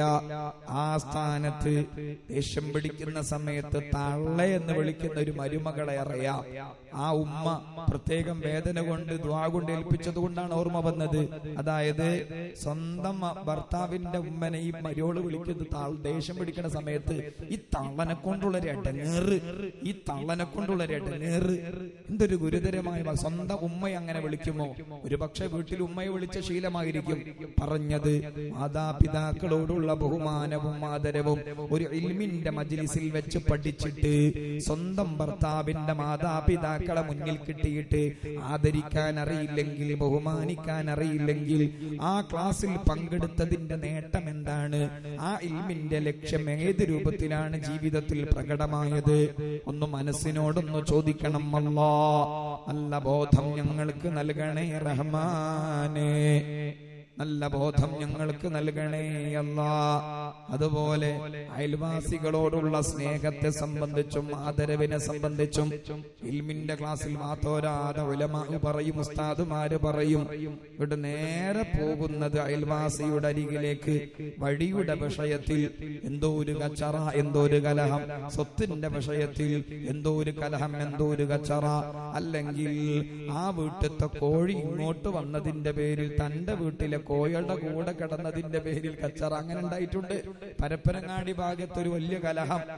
പരപ്പനങ്ങാടി ഭാഗത്തെ വലിയ കലഹം എന്താണ്? അതായത് അപ്പുറത്തെ വീട്ടിലെ കോഴി ഇപ്പുറത്തെ വീട്ടിലെ കോഴിക്കോട്ടിൽ വന്ന് അത് സൗഹൃദം നടിച്ച പൂവൻ കോഴിയെ കൂടെ ഇങ്ങോട്ട് വന്നിട്ടുണ്ടാകും. അതിന്റെ പേരിൽ അപ്പുറത്തെ കോഴിനെ ഇങ്ങോട്ട് പറഞ്ഞു എന്ന് പറഞ്ഞിട്ട് തീരദേശ മേഖലയിൽ ഒരു കലഹം. അറിവ് കുറവായത് കൊണ്ടുള്ള കലഹമായിരിക്കും. ഏതായിരുന്നാലും സ്വന്തം അയൽവാസികളെ ആദരിക്കണം, ഈമാനിന്റെ ഭാഗമാണെന്ന് പഠിപ്പിച്ചിരിക്കെ അഥവാ ഹദീസിന്റെ ക്ലാസ്സിൽ വന്നിട്ട് വഅളിന്റെ മജ്ലിസ് എന്നിട്ട് അവർ കേട്ടിട്ടുണ്ടാകും, മൻ കാന യുമിനു ബില്ലാഹി വൽ യൗമിൽ ആഖിർ ഫൽയുഹ്സിൻ ഇലാ ജാരിഹി. അന്ത്യനാളിലും അല്ലാഹുവിലും വിശ്വാസമുണ്ടെങ്കിൽ അയൽവാസികളെ ആദരിക്കട്ടെ, അയൽവാസികൾക്ക് നന്മ ചെയ്തു കൊടുക്കട്ടെ എന്ന് പഠിച്ചിട്ടുണ്ടാകും. എന്നിട്ട് നേരെ പോകുന്നത് വഴിയുടെ വിഷയത്തിൽ അല്ലെങ്കിൽ സ്വത്തിന്റെ വിഷയത്തിൽ. അങ്ങനെ കലഹിക്കുന്ന അയൽപക്ക ബന്ധങ്ങൾ ഒന്ന് സംസാരിച്ച് തീർക്കാവുന്നതാണ്. ചില അയൽവാസികളുണ്ട് കരുതിക്കൂട്ടി ഒരു വഴിയില്ലാത്ത സ്വത്ത് തിരഞ്ഞെടുക്കും, എന്നിട്ട് വഴി കിട്ടാത്തതിന്റെ പേരിൽ സ്വന്തം അയൽവാസിയോട് കലഹിക്കും. അത് വല്ലാത്തൊരു ഗുരുതരമായ തിന്മയാണ്. ഒരു സ്വത്ത്, ഒരു പറമ്പെടുക്കുന്ന സമയത്ത് ഇസ്ലാമിന്റെ രീതി പ്രകാരം ആ വിൽപ്പന ശരിയാകുന്നത് എപ്പോഴാണ്? വഴിയടക്കം വേണം.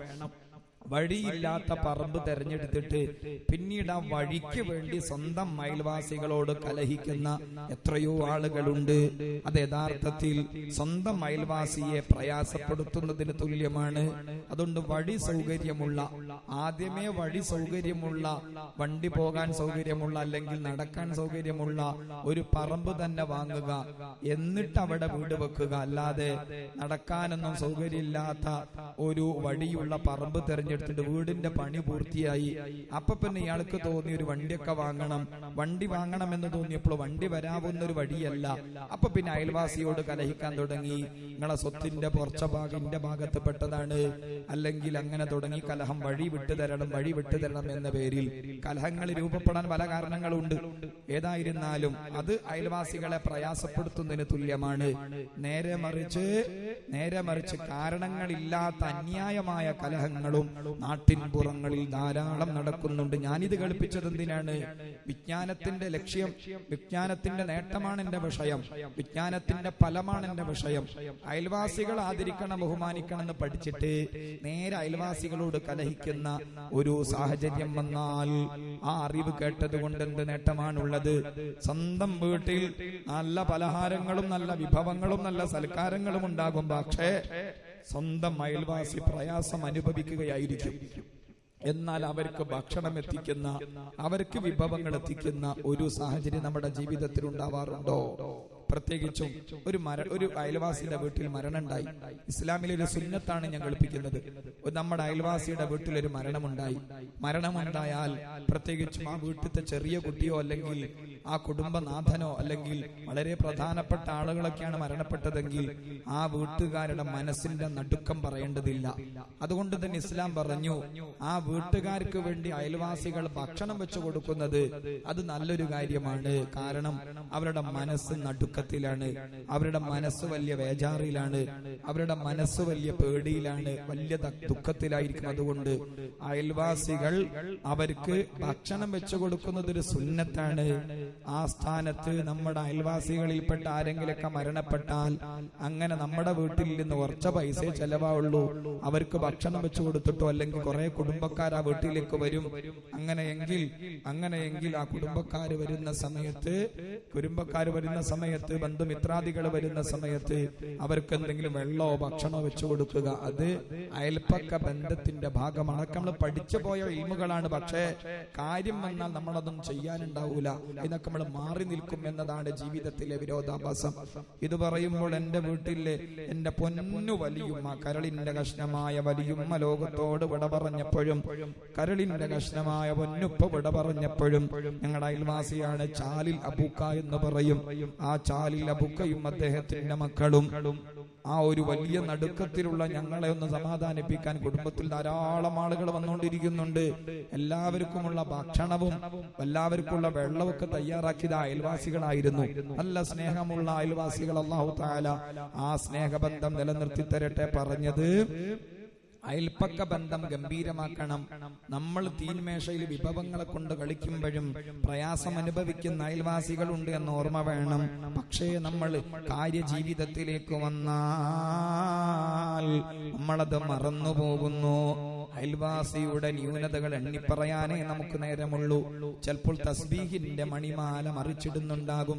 സുബ്ഹാനല്ലാഹ് സുബ്ഹാനല്ലാഹ് സുബ്ഹാനല്ലാഹ് എന്നിങ്ങനെ ചെല്ലിനിടയില് ഓൾ അങ്ങനെയാണ്, ഓൾ ഇങ്ങനെയാണ്, ഓൾ അങ്ങനെയാണ്, ഇങ്ങനെയാണ്, ഓൾ അന്ന് അത് ചെയ്ത് ഇത് ചെയ്തു എന്ന് സുബ്ഹാനല്ലാഹ് അൽഹംദുലില്ലാഹ് എന്ന് പറയുന്നതിനിടയിൽ ഗൈബത്തും നമീമത്തും പറയുന്നുണ്ടാകും. അത്രയും വിരോധാഭാസം. അല്ലാഹ് നല്ല ബോധം നൽകണേ റബ്ബേ. അതുകൊണ്ട് ഇൽമ് എന്ന് പറഞ്ഞാൽ അതൊരു നൂറാണ്, അതൊരു പ്രകാശമാണ്. ആ ഇൽമിനെ ആദരിക്കണം. ഒന്നാമതായി അത് മാതാപിതാക്കളിൽ നിന്ന് മക്കൾ ആദ്യമായി കാണണം. സ്വന്തം മക്കളെ മദ്രസയിൽ പഠിപ്പിക്കുന്ന ഉസ്താദുമാരെ അവമതിക്കുന്ന, നിന്ദിക്കുന്ന, അല്ലെങ്കിൽ അവരെ കൊച്ചായി കാണുന്ന സംസാരം നമ്മുടെ ചുണ്ടിൽ നിന്ന്, നമ്മുടെ നാക്കിൽ നിന്ന് വരരുത്. ഈ വിഷയം പറയുമ്പോൾ എനിക്ക് വലിയൊരു കടപ്പാടാണ് എൻ്റെ ഉപ്പയോട്. കാരണം വീട്ടിലേതേത് ചടങ്ങ് വരുമ്പോഴും ആ മദ്രസയിൽ 1 മുതൽ 10 വരെ ഇൽമു പഠിപ്പിച്ച ഉസ്താദുമാരുടെ പൊരുത്തം വാങ്ങണമെന്ന് വാപ്പ ഉണർത്താറുണ്ട്. അത് ഇൽമിന് കൊടുക്കുന്നൊരു ബഹുമാനാണ്. കാരണം 1 മുതൽ 10 വരെ നമുക്ക് ധാരാളം കാര്യങ്ങൾ പഠിപ്പിച്ചു തന്നു. ആ പഠിപ്പിച്ചു തന്ന കാര്യങ്ങളാണ് പിന്നീട് ദർസി ജീവിതത്തിൽ പിന്നീട് പഠിക്കുന്നത്. ദർസി ജീവിതത്തിൽ ഹദീസുകളും ആയത്തുകളും അവലംബിച്ചുകൊണ്ട് പഠിക്കും. പക്ഷെ 1 മുതൽ 10 വരെയുള്ള ക്ലാസ്സുകളിൽ മദ്രസയിലെ ഉസ്താദുമാർ നന്നായി പഠിപ്പിച്ചു തരും. അതുകൊണ്ട് ആ ഉസ്താദുമാരോടുള്ള ആദരവ്, ബഹുമാനം, അവരോടുള്ള പരിഗണന മാതാപിതാക്കളുടെ ചുണ്ടിൽ നിന്ന് മക്കൾ കേൾക്കണം. ആ സ്ഥാനത്ത് സ്വന്തം മക്കളെ പഠിപ്പിക്കുന്ന ഉസ്താദുമാർ അല്ലെങ്കിൽ സ്കൂളിൽ പഠിപ്പിക്കുന്ന ടീച്ചർമാരെ കൊച്ചായി കാണുന്നത് ഈ രക്ഷിതാക്കളും ഉമ്മമാരും ബാപ്പമാരുമാണെന്ന് പറയുമ്പോൾ ഇൽമിന്റെ എന്ത് ഫലമാണ് നമ്മുടെ ജീവിതത്തിലുള്ളത്. ഈ വിനീതൻ 1ാം ക്ലാസ്സിൽ പഠിപ്പിച്ച ഉസ്താദാണ് തങ്ങൾ ഉസ്താദ്. വിട പറഞ്ഞു. അല്ലാഹ് ഖബർ സന്തോഷമാക്കി കൊടുക്കണേ റബ്ബേ. 2ാം ക്ലാസ്സിൽ പഠിപ്പിച്ചത് ഒരു ഹംസ ഉസ്താദ്. മനോഹരമായി പാട്ടുപാടി ക്ലാസ് എടുത്തു തരുന്ന ഉസ്താദാണ്. ആഫിയത്ത് കൊടുക്കണേ റബ്ബേ. 3ാം ക്ലാസ്സിൽ പഠിപ്പിച്ചത് ഒരു അബൂബക്കർ ഖാസിമി ഉസ്താദാണ്. നന്നായി കാര്യങ്ങൾ പറഞ്ഞു തരുന്ന ഉസ്താദായിരുന്നു. മരണപ്പെട്ടു. ഖബർ സന്തോഷമാക്കി കൊടുക്കണേ അല്ലാഹ്. 4ലും 5ലും പഠിപ്പിച്ചത് അബൂ സാദിഖ് ഉസ്താദാണ്. നല്ല കഥ പറഞ്ഞു തരുന്ന അദാദ് റാത്തീബ് പഠിപ്പിച്ചു തന്ന ഉസ്താദാണ്. അല്ലാഹ് ആഫിയത്ത് കൊടുക്കണേ റബ്ബേ. 6ാം ക്ലാസ്സിൽ പഠിപ്പിച്ചത് ഒരു അയ്മുട്ടിയലൂര് ഒരു പ്രായം ചെന്ന ഉസ്താദാണ്. നല്ല അസറുള്ളയാളാണ്. ജീവിതത്തിൽ നല്ല ചിട്ടവട്ടങ്ങളുള്ള ആളാണ്. ആ ഉസ്താദ് അല്ലാഹ് ആഫിയത്ത് കൊടുക്കണേ റബ്ബേ. 7ാം ക്ലാസ്സിൽ പഠിപ്പിച്ചത് വേറൊരു ഹംസ ഉസ്താദ്. കാര്യങ്ങൾ കാർക്കശ്യത്തോടുകൂടെ പറഞ്ഞു തരുന്ന ഉസ്താദ്. അല്ലാഹ് ആഫിയത്ത് കൊടുക്കണേ റബ്ബേ. 8, 9, 10 ക്ലാസ്സുകളിൽ പഠിപ്പിച്ചത് 8, 9, 10 ക്ലാസ്സുകളിൽ പഠിപ്പിച്ചത് ഒരു സിദ്ദീഖ് അഹ്സനി ഉസ്താദ്. അല്ലാഹ് ആഫിയത്ത് കൊടുക്കണേ റബ്ബേ. അല്ലാഹ് ആഫിയത്ത് കൊടുക്കണേ റഹ്മാനേ. ആ ഉസ്താദുമാരോടുള്ള കടപ്പാട് ചെറുതല്ല, വലിയ കടപ്പാടാണ്. ഇൽമിനോടുള്ള ആദരവും സ്നേഹവും പഠിപ്പിക്കുക എന്ന മട്ടിൽ അഭിവന്ദ്യ പിതാവ് ആ ഉസ്താദുമാരുടെ പൊരുത്തം വാങ്ങണം എന്ന് പറഞ്ഞ് ഉപദേശിക്കാറുണ്ടായിരുന്നു. വീട്ടിൽ എന്ത് ചടങ്ങ് നടക്കുമ്പോഴും ഈ ഒരു രീതി നമ്മുടെ ജീവിതത്തിലും ഉണ്ടാകണം. അല്ലാതെ മദ്രസയിലെ ഉസ്താദുമാരെയും സ്കൂളിലെ ടീച്ചർമാരെയും നമ്മുടെ കാരണങ്ങൾക്ക് അവർ വഴങ്ങാതിരിക്കുമ്പോൾ, അതായത് വ്യാഴാഴ്ച വരുമ്പോഴോ അല്ലെങ്കിൽ ഒരു കല്യാണത്തിനോ സൽക്കാരത്തിനോ പോവാണ്ടാകും. അപ്പൊ ഉസ്താദിനോട് പറയും, എന്റെ ഒരു കല്യാണം ഉണ്ട്, മോളൊന്ന് വിട്ടുതരണം, മോനൊന്ന് വിട്ടുതരണം. അപ്പൊ ഉസ്താദ് ക്ലാസ്സൊക്കെ കട്ടാവും എന്നൊക്കെ പറഞ്ഞാൽ, പാഠങ്ങളൊക്കെ നഷ്ടപ്പെടുന്നു പറഞ്ഞാൽ ആ ഉസ്താദിന്റെ ഒരു ഗുണം കുറച്ച് മടിയ എന്നിങ്ങനെ രൂപത്തിൽ കൊച്ചായി കണ്ടാൽ ഇൽമിന്റെ ബറക്കത്ത് നഷ്ടപ്പെടും, ഇൽമിന്റെ ഫലം നഷ്ടപ്പെടും. അല്ലാഹുവേ, ആദരവിന്റെ ബഹുമാനത്തിന്റെ പാഠം പകർന്നു തരണേ അല്ലാഹ്. ഖാജാ തങ്ങളെ ഇവിടെ ഒന്ന് അനുസ്മരിക്കണം. കാരണം ഖാജാ തങ്ങൾ വാപ്പയിൽ നിന്നാണ് ഇൽമിന്റെ സ്നേഹം പഠിച്ചത്. അദ്ദേഹത്തിന്റെ വാപ്പാന്റെ പേരാണ് റിയാസുദ്ദീൻ റളിയല്ലാഹു അൻഹു. നബി സല്ലല്ലാഹു അലൈഹി വസല്ലമ തങ്ങളുടെ 14ാമത്തെ പേരക്കുട്ടിയാണ് ഖാജ മുഈനുദ്ദീൻ ചിശ്തിൽ അജ്മീരി റളിയല്ലാഹു അൻഹു. മദഹതു ശൈഖ യാ റബ്ബി ബിഫളിൻ മിൻക യാ റബ്ബി റജൗതു ശിഫാഅ മിൻ സുഖ്മി ബിഹഖി സയ്യിദി മുഈനി. സ്വലാത്തുല്ലാഹ് സലാമുല്ലാഹ് അലാ ത്വാഹ റസൂലില്ലാഹ്. സ്വലാത്തുല്ലാഹ് സലാമുല്ലാഹ് അലാ യാസീൻ ഹബീബില്ലാഹ്. ആ ഖാജ മുഈനുദ്ദീൻ ചിശ്തിൽ അജ്മീരി റളിയല്ലാഹു അൻഹു നബി സല്ലല്ലാഹു അലൈഹി വസല്ലമ തങ്ങളുടെ 14ാമത്തെ പേരക്കുട്ടിയാണ്. അഥവാ ഹുസൈൻ റളിയല്ലാഹു അൻഹു, സൈനുൽ ആബിദീൻ റളിയല്ലാഹു അൻഹു, മുഹമ്മദുൽ ബാഖിർ റളിയല്ലാഹു അൻഹു, ജഅഫർ സാദിഖ് റളിയല്ലാഹു അൻഹു, അലിയുൽ റൈളി റളിയല്ലാഹു അൻഹു, മൂസൽ കാളിം റളിയല്ലാഹു അൻഹു, ഇദ്രീസ് റളിയല്ലാഹു അൻഹു, ഇബ്രാഹിം റളിയല്ലാഹു അൻഹു, അബ്ദുൽ അസീസ് റളിയല്ലാഹു അൻഹു, طاهر رضي الله عنه، نجمدين رضي الله عنه، أحمد حسين رضي الله عنه، كمال الدين رضي الله عنه، غياث الدين رضي الله عنه، خواجہ معین الدین ചിശ്തി അജ്മീരി റളിയല്ലാഹു അൻഹു. അഥവാ പിതാവ് ഗിയാസുദ്ദീൻ, ആ പിതാവ് ഖാജ തങ്ങളുടെ 15ാമത്തെ വയസ്സിൽ തന്നെ ലോകത്തോട് വിട പറഞ്ഞിട്ടുണ്ട്. ഉമ്മ മാഹിൻ നൂർ റളിയല്ലാഹു അൻഹ. ഈ ഉമ്മായുടെയും ബാപ്പായുടെയും സ്വഭാവം എന്തായിരുന്നു അറിയോ? അവർ നല്ല ഇൽമിന്റെ അഹ്ലുകാരാണ്, ഇൽമനുസരിച്ച് ജീവിക്കുന്നവരാണ്. അതിന്റെ പുറമെ ഇൽമിനെ നന്നായി ബഹുമാനിക്കുകയും ചെയ്യും. ഇൽമിന്റെ ഏറ്റവും വലിയ ഫലം ഇൽമിനോട് ബഹുമാനം വരും എന്നത് തന്നെയാണ്. ഒരു മുത്താലിമിന് വേറൊരു മുത്താലിമിനോട് ബഹുമാനം തോന്നുന്നുണ്ടെങ്കിൽ ഈ തോന്നുന്ന മുത്താലിമ് ഉഖ്റവിയായ മുത്താലിമാണെന്ന് ഉറപ്പിക്കാവുന്നതാണ്. ഒരു ആലിമിന് മറ്റൊരു ആലിമിനോട് അസൂയയല്ല, ആദരവും ബഹുമാനം വിനയവുമാണ് തോന്നുന്നതെങ്കിൽ അത് യഥാർത്ഥ ആലിമാണ്, റബ്ബാനിയ ആലിമാണ്, ഉഖ്റവിയായ ആലിമാണ്. ഇൽമിന്റെ സദസ്സിൽ പങ്കെടുക്കുന്നതോറും ഇൽമു കിട്ടുന്തോറും ഇൽമിനോട് ബഹുമാനവും ഇൽമിനോട് ആദരവും വരണം. ആ സ്ഥാനത്ത് നോക്കൂ നിങ്ങൾ. പിതാവ് ഗിയാസുദ്ദീൻ നല്ല ഇൽമുള്ളയാളാണ്. മാഹിൻ നൂർ റളിയല്ലാഹു അൻഹ ഉമ്മ നല്ല ഇൽമുള്ളയാളാണ്. അതോടൊപ്പം ഇൽമിനോട് വലിയ ബഹുമാനമുണ്ട്. ഞങ്ങൾ വലിയ ഇൽമിന്റെ ആളുകളാണ്, അതുകൊണ്ട് ഞങ്ങളെല്ലാവരും ആദരിക്കണം, മറ്റുള്ളവർ ആദരിക്കാനൊന്നും ഞങ്ങളെ കിട്ടൂല എന്നൊരു ചിന്തയല്ല, മറിച്ച് ആദരിക്കേണ്ടതിനെ ആദരിക്കുന്ന പ്രകൃതം. ഖാജ തങ്ങളുടെ 15ാമത്തെ വയസ്സിൽ ബാപ്പ വിട പറഞ്ഞു. ബാപ്പ വിട പറഞ്ഞതിൽ പിന്നെ ബാപ്പാന്റെ തനി സ്വഭാവം ആ പിതാവ് മകനിലുണ്ടായി. വാപ്പാന്റെ സ്വഭാവം എന്താണ്? ആ വാപ്പാക്കൊരു ചെറിയ തോട്ടമുണ്ട്. ആ തോട്ടത്തിൽ കഠിനാധ്വാനം ചെയ്യുമ്പോൾ ആ തോട്ടത്തിനരികിലൂടെ ഏത് സ്വാലിഹീങ്ങൾ, ഏത് ആലിമീങ്ങൾ, മുത്തഅല്ലിമീങ്ങൾ, ഏത് പാവപ്പെട്ടവർ, ഏത് മിസ്കീന്മാർ, പരമദരിദ്രർ, ഏത് നല്ല മനുഷ്യർ നടന്നു പോയാലും അവരെ വിളിച്ചുകൊണ്ട് അവർക്ക് ഈത്തപ്പഴം കൊടുത്തുകൊണ്ടോ പഴം കൊടുത്തുകൊണ്ടോ സൽക്കരിക്കുമായിരുന്നു. ആദരവ് കാണിക്കുമായിരുന്നു, ബഹുമാനം കാണിക്കുമായിരുന്നു. ചെറിയ പ്രായത്തിലെ ഈ കുഞ്ഞുമോന് ബാപ്പാന്റെ ജീവിതത്തിൽ ഇത് കാണുന്നു, ഉൾക്കൊള്ളുന്നു. ആ ബാപ്പ ലോകത്തോട് വിട പറഞ്ഞതിന് ശേഷം ആ കുഞ്ഞുമോൻ തന്റെ ജീവിതത്തിലേക്കും ബാപ്പാന്റെ സ്വഭാവം ഏറ്റെടുത്തു. ഉമ്മമാരെ 111 വയസ്സ് വരെ ജീവിച്ചിട്ടുണ്ട് ഖാജ മുഈനുദ്ദീൻ ചിശ്തി അജ്മീരി റളിയല്ലാഹു അൻഹു. ആ 111 വയസ്സ് വരെയും ബാപ്പ ജീവിതത്തിൽ കാണിച്ചു തന്നതുപോലെ ഇൽമിനെയും ഇൽമിന്റെ അഹ്ലുകാരെയും ഉസ്താദുമാരെയും ദീനിന്റെ ഖാദിമീങ്ങളെയും ആദരിച്ചും ബഹുമാനിച്ചുമാണ് ഖാജ തങ്ങൾ ജീവിച്ചത്. 15ാമത്തെ വയസ്സിൽ ആ ഖാജ തങ്ങൾ എന്ന ചെറിയ മോന് തന്റെ ആ ഒരു തോട്ടത്തിനകത്ത് കഠിനാധ്വാനം ചെയ്യുമ്പോൾ ഇബ്രാഹിമുൽ ഖന്ദൂസി എന്ന ഒരു സ്വാലിഹായ മനുഷ്യൻ അതിലൂടെ നടന്നു പോകുന്നു. അദ്ദേഹത്തെ വിളിക്കുന്നു, ആദരിക്കുന്നു, ബഹുമാനിക്കുന്നു, സൽക്കരിക്കുന്നു. പിന്നീട് അതാ ബുഖാറയിലേക്ക് ചെല്ലുന്നു. ഹുസാമുദ്ദീൻ അൽ ബുഖാരി റളിയല്ലാഹു അൻഹുവിന്റെ പൊരുത്തം വാങ്ങുന്നു. ഇറാഖിലേക്ക് വരുന്നു. അശ്ശൈഖ് ഉസ്മാൻ ഹാറൂനി റളിയല്ലാഹു അൻഹുവിന്റെ പൊരുത്തം വാങ്ങുന്നു. നേരെ സിബ്ഖാനിലേക്ക് വരുന്നു. നജ്മുദ്ദീൻ കുബ്ര റളിയല്ലാഹു അൻഹുവിന്റെ പൊരുത്തം വാങ്ങുന്നു. നേരെ ബഗ്ദാദിലേക്ക് വരുന്നു. ശിഹാബുദ്ദീൻ സഹറവർദി റളിയല്ലാഹു അൻഹുവിന്റെയും ദിയാഉദ്ദീൻ റളിയല്ലാഹു അൻഹുവിന്റെയും പൊരുത്തം വാങ്ങുന്നു. പിന്നീട് നേരെ ചെല്ലുന്നത് നൂഹ് നബി അലൈഹിസ്സലാമിന്റെ കപ്പൽ നങ്കൂരമിട്ടു എന്ന ചരിത്രം ചരിത്രം രേഖപ്പെടുത്തിയ മൂസിലിലെ ജൂതി പർവ്വതത്തിന്റെ മുകളിലേക്കാണ് ജീലാനി തങ്ങളെ കാണുന്നു, പൊരുത്തം വാങ്ങുന്നു. നേരെ കിർമാനിലേക്ക് വരുന്നു, ഔഹദുദ്ദീൻ കിർമാനി റളിയല്ലാഹു അൻഹുവിനെ കാണുന്നു, പൊരുത്തം വാങ്ങുന്നു. ഹമദാനിലേക്ക് പോകുന്നു, യൂസുഫുൽ ഹമദാനി റളിയല്ലാഹുവിന്റെ പൊരുത്തം വാങ്ങുന്നു. ഇസ്ഫഹാനിലേക്ക് വരുന്നു, അൽ-ഇമാം ഇസ്ഫഹാനി റളിയല്ലാഹു അൻഹുവിന്റെ പൊരുത്തം വാങ്ങുന്നു. ഗസ്നീനിലേക്ക് വരുന്നു, അൽ-ഇമാം ഗസ്നവി റളിയല്ലാഹു അൻഹുവിന്റെ പൊരുത്തം വാങ്ങുന്നു. ഇസ്തിർആബാദിലേക്ക് വരുന്നു, നാസിറുദ്ദീൻ ഇസ്തിർആബാദി റളിയല്ലാഹു അൻഹുവിന്റെ പൊരുത്തം വാങ്ങുന്നു. മഹ്മദിലേക്ക് വരുന്നു, അൽ-ഇമാം മഹ്മദി റളിയല്ലാഹു അൻഹുവിന്റെ പൊരുത്തം വാങ്ങുന്നു.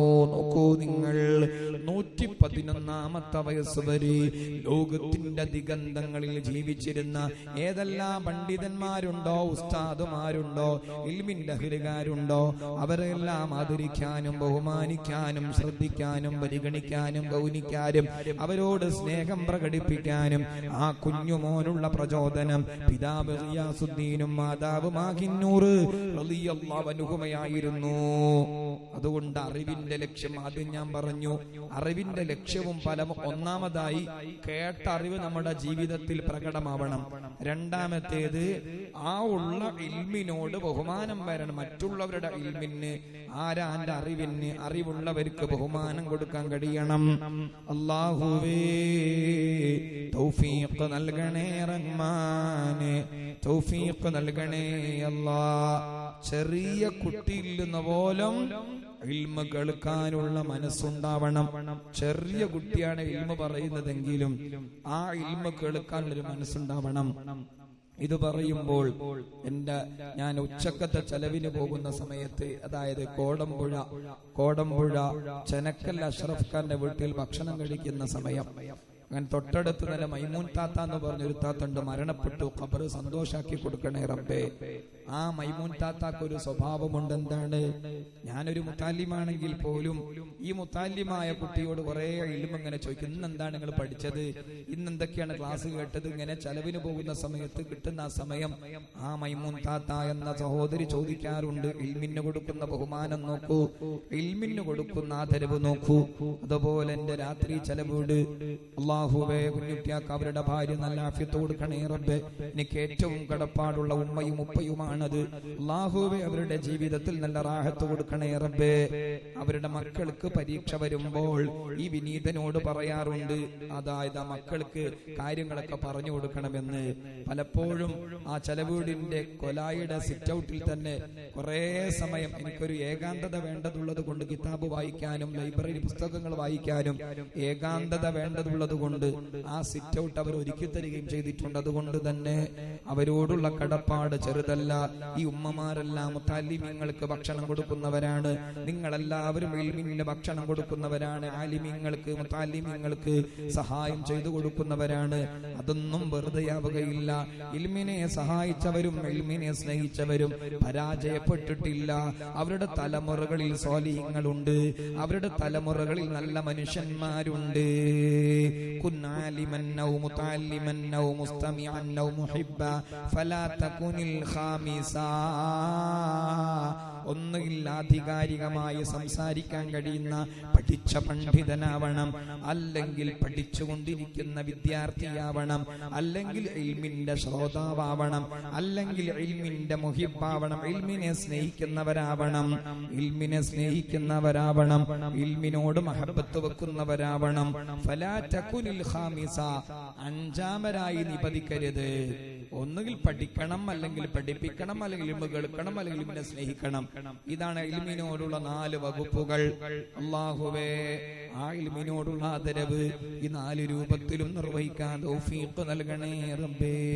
വേഷവിധാനത്തിന് പോലും വെള്ള വസ്ത്രത്തിന് പോലും ബഹുമാനം കൊടുക്കുന്ന സാധാരണക്കാരുണ്ട്. ഇത് പറയുമ്പോൾ ഞാൻ പഠിപ്പിച്ചൊരു മോനെ ഞാൻ അനുസ്മരിക്കുകയാണ്. മർക്കസിലെ വിശാലമായ ദർസ്, 500 കുട്ടികളുള്ള വലിയ ദർസാണ്. ആ ഒരൊറ്റ ക്ലാസ്സിൽ തന്നെ ഇൽമുൽ ഇദാറ, ഇൽമുൻ നഫ്സ് 2 ക്ലാസ്സുകളും സമന്വയിച്ചതുകൊണ്ട് 500 കുട്ടികൾ ഉണ്ടാകും. അങ്ങനെ ക്ലാസ് നടക്കുന്നു. അൽ അഷ്ബാഹു വന്നദാഇർ എന്ന ക്ലാസ്സാണ് നടക്കുന്നത്. ആ ക്ലാസ് ഇങ്ങനെ നടക്കുന്നതിനിടയിൽ പെട്ടെന്ന് ഒരു കുട്ടി അശ്രദ്ധനായി നിൽക്കുന്നത് ശ്രദ്ധിച്ചു. നല്ല തണ്ടും തടിയും താടിയും ഗൗരവവും പൗരുഷവുമുള്ള നല്ല തണ്ടും തടിയുള്ള ഒരു കുട്ടി തന്നെയാണ്. ആ കുട്ടി അശ്രദ്ധനായി നിൽക്കുന്നത് കണ്ടു. ഞാൻ ഉടനെ ആ കുട്ടിയെ ശാസിച്ചു, ശ്രദ്ധിക്കണം, ശ്രദ്ധിക്കാതിരുന്നാൽ പിന്നീട് ബാക്കിയുള്ള ഭാഗങ്ങൾ മനസ്സിലാവാതെ പോകും. ദേഷ്യപ്പെട്ട് പറഞ്ഞു, എടാ പോണ ഇജ്ജി അനക്കുന്നൊന്നും പറഞ്ഞിട്ടില്ല. എന്നീ പറയുന്ന നിമിഷം വരെ മുത്താലിം ആദരിക്കപ്പെടേണ്ടവരാണെന്ന ബോധം വന്നത് മുതൽക്ക് ഒരൊറ്റ മുത്താലിമിനെയും എടാ പോടാ ഇജ്ജി അനക്കുന്നൊന്നും വിളിച്ചിട്ടില്ല. ഏതായിരുന്നാലും ആ ക്ലാസ് കഴിഞ്ഞു. ഞാൻ ദേഷ്യപ്പെട്ടാണ് നിർത്തിയത്. ഏതായിരുന്നാലും അങ്ങനെ ഞാൻ എന്റെ റൂമിലേക്ക് വന്നു. അപ്പോൾ ആ കുഞ്ഞുമോന് എന്റെ റൂമിലേക്ക് വന്നിരിക്കുന്നു. കണ്ണ് നിറഞ്ഞിട്ടുണ്ട്. ഞാൻ ആ കുട്ടിയെ കണ്ട ഉടനെ പറഞ്ഞു, മോനെ ഞാൻ നിന്നോട് ദേഷ്യപ്പെട്ടത് മോന് പൊരുത്തപ്പെടണം. ഞാൻ ആ സമയത്ത് മോൻ അശ്രദ്ധനായി നിൽക്കുന്നത് കൊണ്ട് ദേഷ്യപ്പെട്ടതാണ്, പൊരുത്തപ്പെടണം എന്ന് പറഞ്ഞു. ഏതായിരുന്നാലും ആ മോന് തിരിച്ച്, ഉസ്താദ് എനിക്കൊരു കാര്യം പറയാനുണ്ട്. ഞാൻ പറഞ്ഞു, മോന് പറഞ്ഞോളൂ, എന്താണ് കാര്യം? അപ്പോൾ ആ മോന് പറയുന്നു, എന്റെ ബാപ്പ അഥവാ ഞങ്ങളുടെ ബാപ്പ ഞങ്ങളെ വിട്ടുപോയതാണ്. ആപ്പാനെ ഞങ്ങൾ കണ്ടിട്ടില്ല. ആപ്പ എവിടെയാണെന്ന് ഞങ്ങൾക്കറിയില്ല. ഉമ്മയെ വിട്ട് ഞങ്ങളെ വിട്ട് വാപ്പ എങ്ങോട്ടോ പോയതാണ്. എനിക്കൊരു അനിയനുണ്ട്. അനിയന് ഡിസ്കിന് കേട് വന്ന വർഷങ്ങളായി ഒരേ കിടത്തത്തിലാണ്. ഞാൻ പഠിച്ചുകൊണ്ടിരിക്കുകയും ചെയ്യുന്നു. ഞങ്ങൾ 2 പേര് ഞങ്ങൾ നോക്കി വളർത്തിയത് ഞങ്ങളുടെ ഉമ്മയാണ്. വീട് വീടാന്തരം കയറിയിറങ്ങി ആളുകൾക്ക് വേണ്ടി ജോലി ചെയ്തു കൊടുത്ത് കിട്ടുന്ന തുച്ഛമായ പണം കൊണ്ട് എന്നെയും എന്റെ അനിയനെയും വളർത്തുന്നു, പരിപാലിക്കുന്നു. അങ്ങനെ ഉമ്മാന്റെ ശരീരം ഇപ്പോൾ ക്ഷയിച്ചു പോയിട്ടുണ്ട്. കണ്ണിന്റെ കാഴ്ച മങ്ങിയിട്ടുണ്ട്. വീട് വീടാന്തരം കയറിയിറങ്ങി ധാരാളം കഠിനാധ്വാനം ചെയ്യുന്നത് കൊണ്ട് ഉമ്മാന്റെ ശരീരത്തിന് ക്ഷയം വന്നു പോയിട്ടുണ്ട്. ഉമ്മാന്റെ ആരോഗ്യം ക്ഷയിച്ചു പോയിട്ടുണ്ട്. അതുകൊണ്ട് തന്നെ ഞാൻ ഒരു ദിവസം ഉമ്മയോട് പറഞ്ഞു, ഉമ്മ ഞാൻ നല്ലോണം അധ്വാനിക്കാൻ കഴിവുള്ള മോനാണ്, നല്ലോണം ജോലി ചെയ്യാൻ കഴിയുള്ള മോനാണല്ലോ. അതുകൊണ്ട് ഞാൻ ഇനി ജോലിക്ക് പോയിക്കോളാം. ജോലിക്ക് പോയാൽ നല്ല പൈസ കിട്ടും. ആ പൈസ കൊണ്ട് ഉമ്മാന്റെ രോഗം മാറ്റാനുള്ള ഔഷധങ്ങളും മെഡിസിനുകളും മരുന്നുകളും വാങ്ങാമല്ലോ. അതുകൊണ്ട് ഉമ്മ സമ്മതം തന്നാൽ ഈ ദർസ് നിർത്തി ഞാൻ ജോലിക്ക് പോയിക്കോളാം. അപ്പോൾ ആ ഉമ്മാന്റെ വാക്ക് ഈ ഇരിക്കുന്ന സഹോദരിമാരെ നിങ്ങൾ കേൾക്കണം, മനസ്സിലിരുത്തണം. അഥവാ ആ കഠിനാധ്വാനം ചെയ്ത് വീട് വീടാന്തരം കയറിയിറങ്ങി കഠിനാധ്വാനം ചെയ്ത് മക്കളെ പോറ്റുന്ന ഉമ്മാന്റെ മറുപടി, മോനെ എന്റെ ശരീരത്തിന് രോഗമുണ്ട്, ശരിയാണ്, എനിക്ക് നല്ല വേദനയുണ്ട്, ശരിയാണ്. പക്ഷേ ഓരോ വ്യാഴാഴ്ചയും നീ മർക്കസിൽ നിന്ന് ആ വെള്ള വസ്ത്രം ധരിച്ചു വരുന്നത് കാണുമ്പോൾ എനിക്ക് വല്ലാത്ത ആശ്വാസമാണ്. ഞാൻ എന്റെ രോഗം മറന്നു പോകുന്നു, ഞാൻ എന്റെ വേദന മറന്നു പോകുന്നു. ഓരോ വ്യാഴാഴ്ചയും നീ വരാൻ പോകുന്നുവല്ലോ എന്ന് ഞാൻ പ്രതീക്ഷിക്കുമ്പോൾ നീ സഖാഫി ബിരുദമെടുത്ത് ഇറങ്ങാൻ പോകുന്ന നല്ലൊരു പണ്ഡിതനാകുമല്ലോ എന്ന് ചിന്തിക്കുമ്പോഴെല്ലാം, നിന്റെ വെള്ള വസ്ത്രം കാണുമ്പോഴെല്ലാം പൊന്നുമോനെ ഞാൻ എന്റെ രോഗം മറന്നു പോകുന്നുണ്ട്, ഞാൻ എന്റെ വേദനകളെല്ലാം മറന്നു പോകുന്നുണ്ട്. അത് കണ്ട് എന്റെ മോന് പഠിക്കണം, നല്ല പണ്ഡിതനായി ബിരുദമെടുത്തു വരണം. ആ വെള്ള വസ്ത്രത്തിൽ എനിക്ക് സമാധാനമുണ്ട്. എന്റെ പൊന്നുമ്മ അങ്ങനെ പറഞ്ഞിട്ട് ഞാൻ മർക്കസിൽ വന്ന് പഠിക്കുമ്പോഴും ചിലപ്പോഴൊക്കെ ഉമ്മനെ ഓർമ്മ വരും. കാരണം ഞാൻ വലിയ മോനിവിടെ പഠിക്കുമ്പോഴും ഉമ്മ അങ്ങനെ വീട് വീടാന്തരം കയറിയിറങ്ങണല്ലോ എന്നെനിക്ക് ഓർമ്മ വരുമ്പോ എന്റെ അമ്മ നിനക്ക് ഓർമ്മ വരും. അപ്പോഴാണ് ശ്രദ്ധ തെറ്റിപ്പോകുന്നത്, അപ്പോഴാണ് ശ്രദ്ധ വന്നു പോകുന്നത്. ഉസ്താദ് ഒന്നും വിചാരിക്കരുത്, ഉസ്താദിന്റെ ക്ലാസ്സിന് ഞാൻ മൈൻഡ് ചെയ്തതല്ല, ഉസ്താദ് ഒന്നും വിചാരിക്കരുത് എന്ന് പറഞ്ഞൊരു മോന്റെ ആ ഉമ്മായുടെ വെള്ള വസ്ത്രത്തോടുള്ള ഇൽമിനോടുള്ള മുതല്ലിമീങ്ങളോടുള്ള ആദരവിന്റെ ബഹുമാനത്തിന്റെ മധുരം നോക്കൂ നിങ്ങൾ. ഇൽമിന്റെ ഏറ്റവും വലിയ ഫലമാണത്. ഇൽമ കേൾക്കുമ്പോൾ ആ ഇൽമിനെ ബഹുമാനിക്കാനുള്ള മനസ്സ് വരും. ആ ഇൽമിന്റെ വേഷവിധാനത്തോട് ബഹുമാനം വരും. ആ ഇൽമ പഠിക്കുന്ന വിഭാഗത്തോട് ബഹുമാനം വരും. അല്ലാഹുവേ, ഇൽമിനോടുള്ള ആദരവും ബഹുമാനവും ഞങ്ങളുടെ ജീവിതത്തിൽ തരണേ റഹ്മാനേ. റബ്ബേ റഹ്മാനേ റഹീമേ സുബ്ഹാനേ തൗഫീഖ് നൽകണേ അല്ലാഹ്. ചെറിയ കുട്ടിയിൽ നിന്ന് പോലും ഇൽമ കേൾക്കുന്നത് വലിയ പുണ്യമാണ്. ആരുടെ ഇൽമാണ് നമ്മളെ സ്വാധീനിക്കുന്നത് എന്നറിയില്ല. ആരുടെ ഇൽമാണ് നമ്മളെ സ്വാധീനിക്കുന്നത് എന്നറിയില്ല. 2-3 ദിവസം മുമ്പ് ഒരു അസ്ർ നിസ്കാരത്തിന് ഒരു ജമാഅത്തിൽ പങ്കെടുത്തു. ജമാഅത്ത് കഴിഞ്ഞതിന്റെ ശേഷം ഒരു ചെറിയൊരു മുത്തഅല്ലിം എണീറ്റ് നിന്നുകൊണ്ട് പ്രസംഗിച്ചു. അത്ര സൗന്ദര്യമുള്ള പ്രസംഗമല്ല, എന്നാലും ആ കുട്ടി അതിന്റെ സ്വതസിദ്ധമായ ശൈലിയിൽ പറഞ്ഞൊരു കാര്യം മനസ്സിൽ തറക്കുന്ന കാര്യം എന്താണ്? ആ കുട്ടി പറഞ്ഞു, ഇതാണ് ചില ആൾക്കാർ ചിലത് ഇഷ്ടപ്പെടുന്നു, ചിലത് മറന്നു പോകുന്നു എന്ന് പറഞ്ഞുകൊണ്ട് പറയുന്നു, ദുനിയാവ് ഇഷ്ടപ്പെടുന്നു, ആഖിറം മറക്കുന്നു, മരണം മറക്കുന്നു, ജീവിതം ഇഷ്ടപ്പെടുന്നു, സമ്പത്ത് ഇഷ്ടപ്പെടുന്നു, ഹിസാബ് മറന്നു പോകുന്നു. ഇങ്ങനെ മനസ്സിന്റെ ഉള്ളിലേക്ക് തുളച്ചു കയറുന്ന ചെറിയൊരു സംസാരം. നമ്മുടെ ജീവിതത്തിലുള്ള കാര്യങ്ങളല്ലേ അത്. ആഖിറം നമ്മൾ മറക്കുന്നു, ദുനിയാവിനെ നമ്മൾ ഇഷ്ടപ്പെടുന്നു, സമ്പത്ത് നമ്മൾ ഇഷ്ടപ്പെടുന്നു, സമ്പത്ത് കൈകാര്യം ചെയ്യുമ്പോഴുള്ള വിചാരണ നമ്മൾ മറന്നു പോകുന്നു. അതുപോലെ മരണം നമ്മൾ മറക്കുന്നു, നശ്വരമായ ജീവിതത്തെ നമ്മൾ ഇഷ്ടപ്പെടുകയും ചെയ്യുന്നു. ഒരു ചെറിയ കുട്ടിയുടെ ചിന്തോദ്ദീപകമായ മനസ്സിന്റെ ഉള്ളിലേക്ക് തുളച്ചു കയറുന്ന വരി. അതുകൊണ്ടാണ് ആരിൽ നിന്നാണെങ്കിലും ഇൽമ കേൾക്കാനുള്ള ഒരു വിനയം നമുക്ക് വേണം. ഇൽമ കേൾക്കാനുള്ള വിനയം വേണം. കുറച്ചൊക്കെ ക്ലാസ്സിൽ പങ്കെടുത്തു തുടങ്ങിയാൽ തീരെ ക്ലാസ്സിൽ പങ്കെടുക്കാത്തവരെ കാണുമ്പോൾ നമ്മൾ കൊച്ചായി കാണരുത്. ഇൽമിന്റെ ഏറ്റവും വലിയ സ്വഭാവമാണ് വിനയം. തഅല്ലമുൽ ഇൽമ വതഅല്ലമൂ ലിൽ ഇൽമി അസ്സകീനത വൽ വഖാറ വതവാലഉ ലിമൻ അറിവിന്റെ ഏറ്റവും വലിയ റിസൾട്ടാണ് വിനയമുണ്ടാവും ജീവിതത്തിൽ. അഹങ്കാരം കുടിയിറങ്ങും. വിനയം ആ സ്ഥാനത്ത് തഴച്ചു വളരുകയും ചെയ്യും. വിനയം ആ സ്ഥാനത്ത് തഴച്ചു വളരും. ഉമർ ഇബ്നുൽ ഖത്താബ് റളിയല്ലാഹു അൻഹു ഭരണകാലം. ഉമർ റളിയല്ലാഹു അൻഹു വലിയ 50-ലേറെ വയസ്സുള്ള ആളാണ്. ആ സമയത്ത് ഉമർ റളിയല്ലാഹു അൻഹുവിനോട് സമാധാന സമ്പൂർണമായ ഭരണ നിർവഹണത്തിൽ അനുമോദനങ്ങൾ അറിയിക്കാൻ വേണ്ടി പല ഭാഗങ്ങളിൽ നിന്നും പല ആൾക്കാരും ഇങ്ങനെ വന്നുകൊണ്ടിരിക്കുന്നു. ഹിജാസിൽ നിന്നൊരു ടീം വന്നു. ഉമർ റളിയല്ലാഹു അൻഹുവിനോട് സംസാരിക്കാൻ വേണ്ടി ഒരു ചെറിയ കുട്ടിയെ മുന്നോട്ടേക്ക് തള്ളി. 9-10 വയസ്സ് മാത്രം പ്രായമുള്ള കുഞ്ഞുമോനാണ്. ആ മോന് സംസാരിക്കാൻ തുടങ്ങിയപ്പോൾ അദബ് പഠിപ്പിക്കുക എന്ന നിലക്ക്, സംസ്കാരം പഠിപ്പിക്കുക എന്ന നിലക്ക് അമീറുൽ മുഅ്മിനീൻ ഉമർ ഇബ്നുൽ ഖത്താബ് റളിയല്ലാഹു അൻഹു ആ മോനോട് പറഞ്ഞു, മഹ്ലൻ യാ ഗുലാം ലിയതകല്ലം മൻ ഹുവ അസന്നു മിൻകാ. സംസാരം നിർത്തുമോനെ, നിന്നേക്കാളും പ്രായമുള്ള എത്രയോ ആളുകൾ ഇവിടെ ഇല്ലേ, അവരല്ലേ സംസാരിക്കേണ്ടത്, ഒരു സംസാരിച്ചോട്ടെ, മോനിപ്പോ സംസാരിക്കേണ്ടതില്ല എന്ന് ഉപദേശിച്ചു. അപ്പോൾ ആ മോന് തിരിച്ചും മഹ്ലൻ യാ അമീറൽ മുഅ്മിനീൻ ലൗ കാന ഇഅ്തിബാറു ബിസിന്നി ലകാന ഫീ ഹാദിഹിൽ ഉമ്മ അസന്നു മിൻകാ ഫഇന്നഹു ഔലാ ബിൽ കലാമി വത്തകല്ലുമി വത്തലഫുദി വൽ ഖിലാഫ. ഓഹോ, പ്രായമാണല്ലേ സംസാരത്തിന്റെ മാനദണ്ഡമായി നിൽക്കുന്നത്.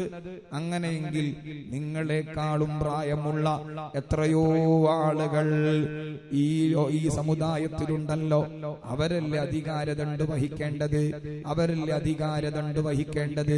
പിന്നെന്തിനാണ് നിങ്ങൾ ഈ സ്ഥാനത്തിരിക്കുന്നത്? ഓ, ചെറിയ കുട്ടിയുടെ ചിന്തിപ്പിക്കുന്ന വാക്ക്. ഇതൊരു ചില്ലറ കുട്ടിയൊന്നുമല്ല, ഇത് നല്ല ഇൽമിന്റെ ഔഷധമുള്ള മോൻ തന്നെയാണ്. വലിയ ഉമർ, 50-ലേറെ വയസ്സുള്ള ഉമർ റളിയല്ലാഹു അൻഹു ആ ചെറിയ കുട്ടിയോട് ഇൽമു പറയാൻ ആവശ്യപ്പെടുന്നു. ഇൻസഹ്നി നസീഹതൻ യാ ബുനയ്യ, കുഞ്ഞുമോനെ നല്ല ഉപദേശം വേണം, നല്ല ഉപദേശം വേണം. വലിയ മനുഷ്യൻ ഒരു ചെറിയ കുട്ടിയിൽ നിന്ന് ഇൽമ് കേൾക്കുന്ന ചരിത്രത്തിലെ അസുലഭ മുഹൂർത്തം. ആ കുട്ടി ഉപദേശിച്ചു, ഇന്നമൽ മർഉ ബിഅസ്ഗറൈഹി ബിലിസാനിഹി വഅഖ്ലിഹി ഫൈദാ മനഹല്ലാഹുൽ അബ്ദ ഖൽബൻ ഹാഫിള വലിസാനൻ ലാഫിള ഫഖദ് ഇസ്തജാദ ലഹുൽ ഹില്യാ. ഒരു മനുഷ്യനായി പരിഗണിക്കപ്പെടുന്നത് രണ്ട് ചെറിയ കാര്യങ്ങളെ കൊണ്ടാണ്. അഥവാ ഇൽമ് സൂക്ഷിച്ചു വെക്കുന്ന മനസ്സുകൊണ്ടും ഇൽമ് പ്രതിപാദിക്കുന്ന നാവുകൊണ്ടും. ഇത് രണ്ടും ആർക്കെങ്കിലും ലഭിച്ചാൽ അവർ ലോകത്തെ കോടീശ്വരന്മാരാണ്, ലോകത്തെ അംബാനിമാരാണവർ. അഥവാ ഒരു മനുഷ്യന്റെ പ്രതാപത്തിന്റെ മാനദണ്ഡം ഇൽമ് സൂക്ഷിച്ചു വെക്കുന്ന മനസ്സും ഇൽമ പ്രതിപാദിക്കുന്ന നാവും ഉണ്ടാവുക. കുട്ടിയുടെ നല്ല ഉപദേശം. ഉമർ റളിയല്ലാഹു അൻഹു വലിയ സന്തോഷായി, മോനെ ഇനിയും വേണം ഉപദേശം, ഇനിയും വേണം ഉപദേശം. അപ്പോൾ ആ ചെറിയ കുട്ടി വീണ്ടും ഉപദേശിച്ചു, ഇന്ന ഉനാസൻ ഖദ് ഗറഹും ഹിൽമുല്ലാഹി അൻഹും വതൂലു അമലിഹിം വഹുസ്നു സനാഇൻ നാസി അലൈഹിം ഫലാ യഗുറന്നക ഹിൽമുല്ലാഹി അൻക വതൂലു അമലിക വഹുസ്നു സനാഇൻ നാസി അലൈക ഫതസില്ല ഖദമുക. ഉപദേശം ഇങ്ങനെ കേൾക്കണം. വലിയ ഉമർ ചെറിയ കുട്ടിയിൽ നിന്നാണ് ഇൽമു കേൾക്കുന്നത് എന്ന് നോക്കണം.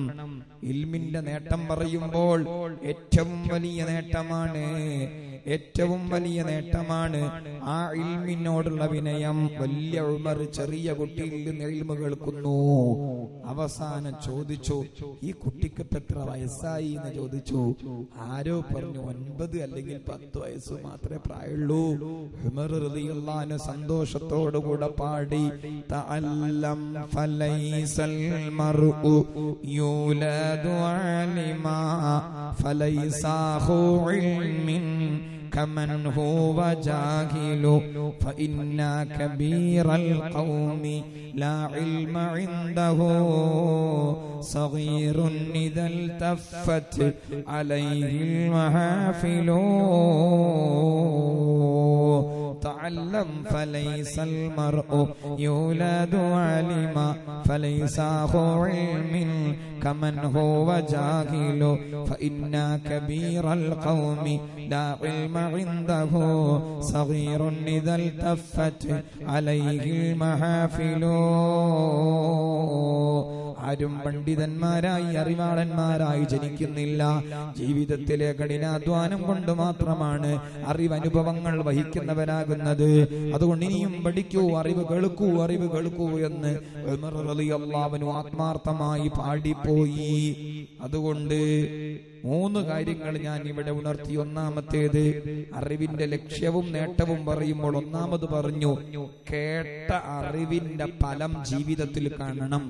രണ്ടാമത്തായി കൽപ്പിച്ചത്, അതായത് ഇൽമിനോടുള്ള ആദരവും ബഹുമാനവും ഉണ്ടാവണം. മൂന്നാമത്തേത്, ഇൽമ് കേൾക്കുന്തോറും ജീവിതത്തിൽ വിനയമുണ്ടാവണം. ഇതൊക്കെ അറിവിന്റെ നേട്ടങ്ങളും അറിവിന്റെ ഫലങ്ങളും റിസൾട്ടുകളുമാണ്. അല്ലാഹു സുബ്ഹാനഹു വ തആല തൗഫീഖ് പ്രദാനം ചെയ്യട്ടെ. അബൂ സുലൈമാൻ അദ്ദാറാനി റളിയല്ലാഹു അൻഹുവിനെ വാർത്തെടുത്തത് ഒരു ചെറിയ ഒരു കാഥികനായ കുട്ടിയായിരുന്നു. അബൂ സുലൈമാൻ അദ്ദാറാനി റളിയല്ലാഹു അൻഹു ഔലിയാഇന്റെ ലോകത്ത് പേർപ്പെട്ട മഹാനാണ്. ആ ഒരു അബൂ സുലൈമാൻ അദ്ദാറാനി റളിയല്ലാഹു അൻഹു ഒരു ചെറിയ കുട്ടിയുടെ ക്ലാസ്സിൽ പങ്കെടുത്തിട്ടാണ് വലിയ മേഖലയിലേക്ക് എത്തിയത്. ഒരു ചെറിയ കുട്ടി ഇങ്ങനെ കഥ പറയുന്നു. അബൂ സുലൈമാൻ അദ്ദാറാനി റളിയല്ലാഹു അൻഹു സദസ്സിൽ വന്നിരുന്നു. ആ കുട്ടിയുടെ പ്രസംഗം കേട്ടു. ചെറിയ കുട്ടി നല്ല കഥ പറഞ്ഞു. ആ കേട്ടു, നിരന്തരം കേട്ടു, എപ്പോഴും കേട്ടു. ആ കുട്ടിയുടെ കഥാപ്രതിപാദനം അബൂ സുലൈമാൻ അദ്ദാറാനി റളിയല്ലാഹു അൻഹുവിനെ ചിന്തിക്കാനും മനനം ചെയ്യാനും ആലോചിക്കാനും പ്രചോദനം നൽകി. അവസാനം ഔലിയാഇന്റെ വലിയ മേഖലയിലേക്ക് എത്തുകയും ചെയ്തു.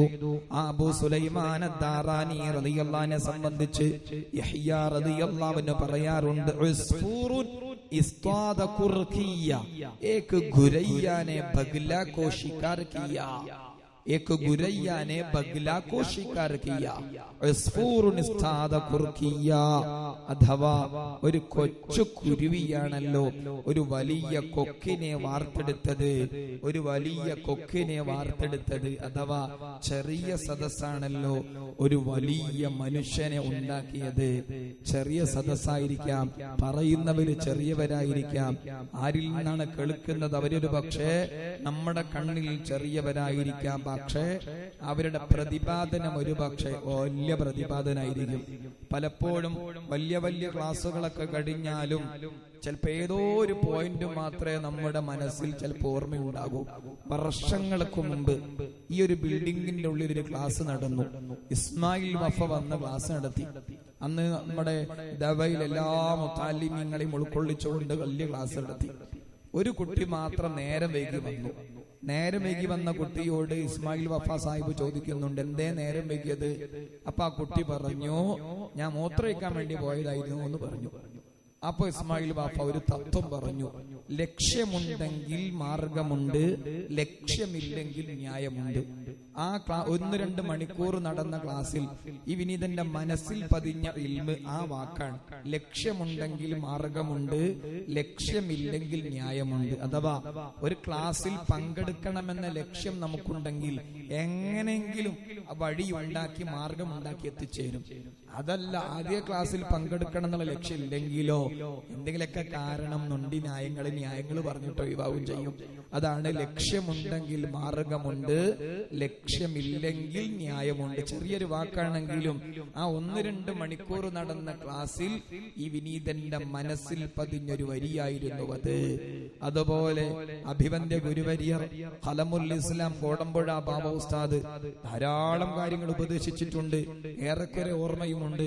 എന്നാലും മിക്കവാറും സമയത്ത് ഓർമ്മിപ്പിക്കാർ ഒരു വരിയുണ്ട്, മാ ഫാത മിൻ ഉംരിക ലാ ഇവളല വമാ ഹസല ലക മിൻഹു ലാ ഖീമത ലാ. ആയുസ്സിൽ നിന്ന് ഒരു നിമിഷം നഷ്ടപ്പെട്ടാൽ അത് വീണ്ടെടുക്കാൻ കഴിയില്ല കേട്ടോ. ആയുസ്സിൽ നിന്ന് ഒരു നിമിഷം ലഭിച്ചാൽ അതിന്റെ മൂല്യം നിർണയിക്കാനും കഴിയില്ല കേട്ടോ.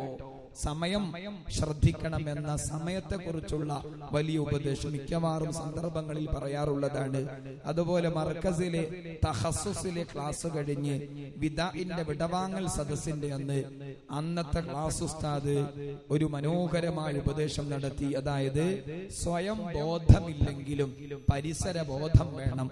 പറഞ്ഞത് എത്രയോ ക്ലാസ്സുകൾ ഉസ്താദ് നടത്തിയിട്ടുണ്ട്, പക്ഷെ മനസ്സിൽ പതിഞ്ഞത് ആ വാക്കാണ്, സ്വയം ബോധമില്ലെങ്കിലും പരിസര ബോധം വേണം. അഥവാ നമ്മൾ ഒറ്റക്കാണെങ്കിലും നമ്മളെ നിരീക്ഷിക്കുന്ന പലരും, സമൂഹ മധ്യം നമ്മൾ പ്രവർത്തിക്കുന്നു, നമ്മുടെ ഇടമെന്ത് എന്ന ചിന്തയുണ്ടാവണം. പറഞ്ഞത് ഏത് ഇൽമാണ്, ഏത് അറിവനുഭവങ്ങളാണ് ഹൃദയത്തിൽ സ്വാധീനിക്കുന്നത് എന്ന് പറയാൻ കഴിയില്ല.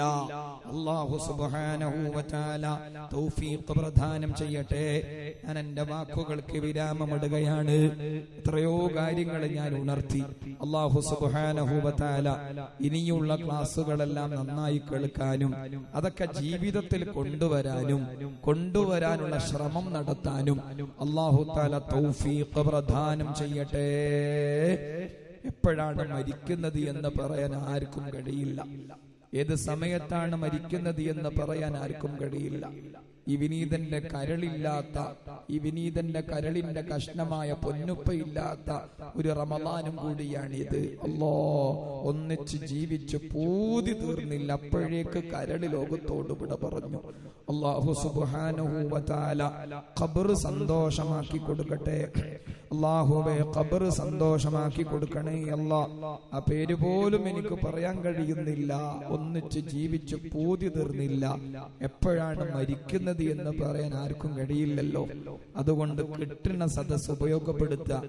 ഏതെങ്കിലും ഒരു ഇൽമിന്റെ മജ്ലിസിൽ വെച്ചാണ് മരിക്കണതെങ്കിലോ അല്ലാഹ്, അവർക്കുള്ള സ്ഥാനം ചെറുതല്ല, വളരെ വലിയ സ്ഥാനമാണ്.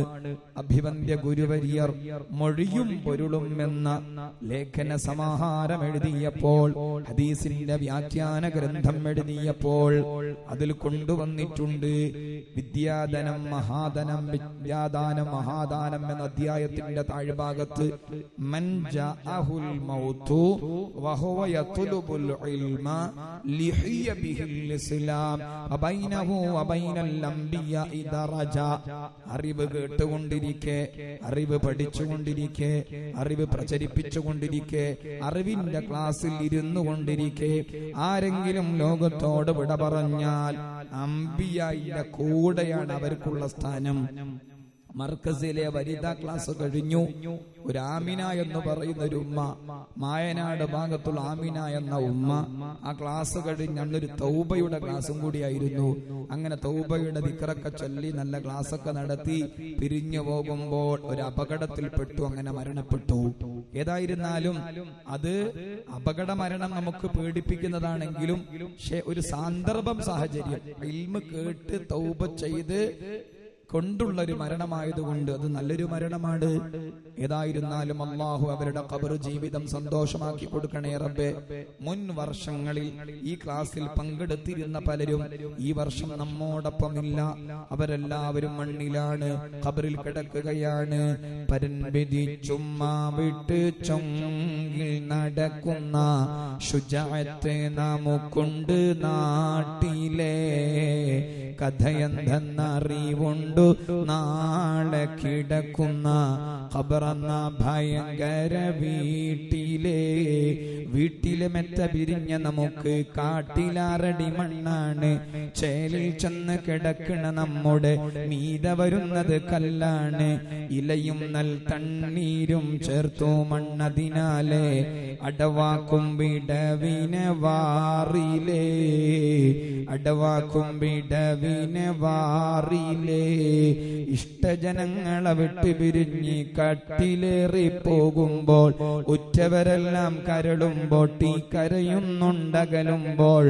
അകലുമ്പോൾ ഗൃഹത്തിലെ പെണ്ണ് പറയുന്നു ഉലകത്തിൽ തണിയനിക്കാരെന്ന്, ഉലകത്തിൽ തണിയനിക്കാരെന്ന്. ആ മരണം ഏത് സമയത്താണ് മാടി വിളിക്കുന്നത് എന്ന് പറയാൻ ആർക്കും കഴിയില്ല. ഇൽമ പറയുമ്പോഴോ, ഇൽമ കേൾക്കുമ്പോഴോ, ഇൽമിനെ ആദരിച്ചു കൊണ്ടിരിക്കുമ്പോഴോ, ഇൽമിനെ സ്നേഹിച്ചു കൊണ്ടിരിക്കുമ്പോഴോ ലോകത്തോട് വിട പറഞ്ഞാൽ അംബിയാഇന്റെ കൂടെ സ്ഥാനം ലഭിക്കുന്ന നല്ല മരണമാണെന്ന് സ്വാദിഖുൽ മസ്ദൂഖ് റസൂലുള്ളാഹ് സല്ലല്ലാഹു അലൈഹി വസല്ലം ഉണർത്തിയിട്ടുണ്ടല്ലോ. ഇൽമിനെ സ്നേഹിച്ചുകൊണ്ടുള്ള മരണം ഞങ്ങൾക്കെല്ലാവർക്കും നൽകണേ അല്ലാഹ്. വആഖിറു ദഅവാനാ അനിൽ ഹംദുലില്ലാഹി റബ്ബിൽ ആലമീൻ. അൽ ഫാത്തിഹ. അഊദു ബില്ലാഹി മിനശ് ശൈത്താനിർ റജീം. ബിസ്മില്ലാഹിർ റഹ്മാനിർ റഹീം. അൽഹംദുലില്ലാഹി റബ്ബിൽ ആലമീൻ الرحمن الرحيم مالك يوم الدين إياك نعبد وإياك نستعين اهدنا الصراط المستقيم صراط الذين أنعمت عليهم غير المغضوب عليهم ولا الضالين آمين. بسم الله الرحمن الرحيم. قل هو الله أحد الله الصمد لم يلد ولم يولد ولم يكن له كفوا أحد. بسم الله الرحمن الرحيم. قل هو الله أحد الله الصمد لم يلد ولم يولد ولم يكن له كفوا أحد. بسم الله الرحمن الرحيم. قل هو الله أحد الله الصمد لم يلد ولم يولد ولم يكن له كفوا أحد. بسم الله الرحمن الرحيم.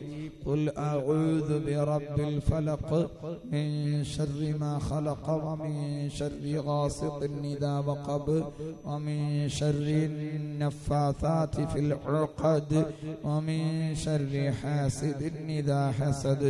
بسم الله الرحمن الرحيم. قل أعوذ برب الناس ملك الناس إله الناس من شر الوسواس الخناس الذي يوسوس في صدور الناس من الجنة والناس. ധാരാളം ധാരാളം ആളുകൾ ദുആ കൊണ്ട് ഏൽപ്പിച്ചിട്ടുണ്ട്. പ്രത്യേകിച്ചും ഞങ്ങൾ മുത്തല്ലിമീങ്ങൾക്ക് ഭക്ഷണം തന്ന ഉമ്മമാരാണിത്. ഈ സ്ഥാപനത്തെ അകമഴിഞ്ഞ് സഹായിക്കുകയും ഈ സ്ഥാപനത്തിന്റെ ഒരു കിതപ്പായി എല്ലാ അർത്ഥത്തിലും സഹകരിക്കുകയും ചെയ്യുന്ന ഉമ്മമാരാണിത്. അല്ലാഹു തആല എല്ലാവർക്കും വലിയ ബർക്കത്ത് ചെയ്യട്ടെ. പലരും ദുആ കൊണ്ട് ഏൽപ്പിച്ചിട്ടുണ്ട്. വ്യക്തിപരമായി തന്നെ ദുആ കൊണ്ട് ഏൽപ്പിച്ചവരുമുണ്ട്. എല്ലാവർക്കും ഈ സദസ്സ് മുറാദ് നിറവേറാനും മഖ്സൂദ് നിറവേറാനും പറ്റിയ സദസ്സാണെന്ന് ഉറപ്പാണ്. കാരണം തിരക്കുകളെല്ലാം മാറ്റിവെച്ച് ഒരല്പസമയം മുതഅല്ലിമാത്തുകളായി നിൽക്കുകയാണ് നിങ്ങളെല്ലാവരും. നിങ്ങൾക്ക് മുതഅല്ലിമത്താണിപ്പോൾ, മതവിദ്യാർത്ഥിനികളാണിപ്പോൾ. അതുകൊണ്ട് തന്നെ ഇൽമിന്റെ അഹ്ലുകാർ ഒരുമിച്ച് കൂടിയ മുതഅല്ലിമീങ്ങൾ ഒരുമിച്ച് കൂടിയ സദസ്സിലെ ദുആഇന്റെ നല്ല കനമാണ്. അല്ലാഹു തആല ദുആക്ക് ഇജാബത്ത് പ്രദാനം ചെയ്യട്ടെ. സബ് ഞങ്ങളെ റഹ്മാനന അമ ചെയ്തതം ഫുരാനന മഹാപാപിയങ്ങള ബംഗുണ യഗ്ഫിർ ലനാ ഗുഫ്റാനന അസ്തഗ്ഫിറുല്ലാഹൽ അളീം അസ്തഗ്ഫിറുല്ലാഹൽ അളീം അസ്തഗ്ഫിറുല്ലാഹൽ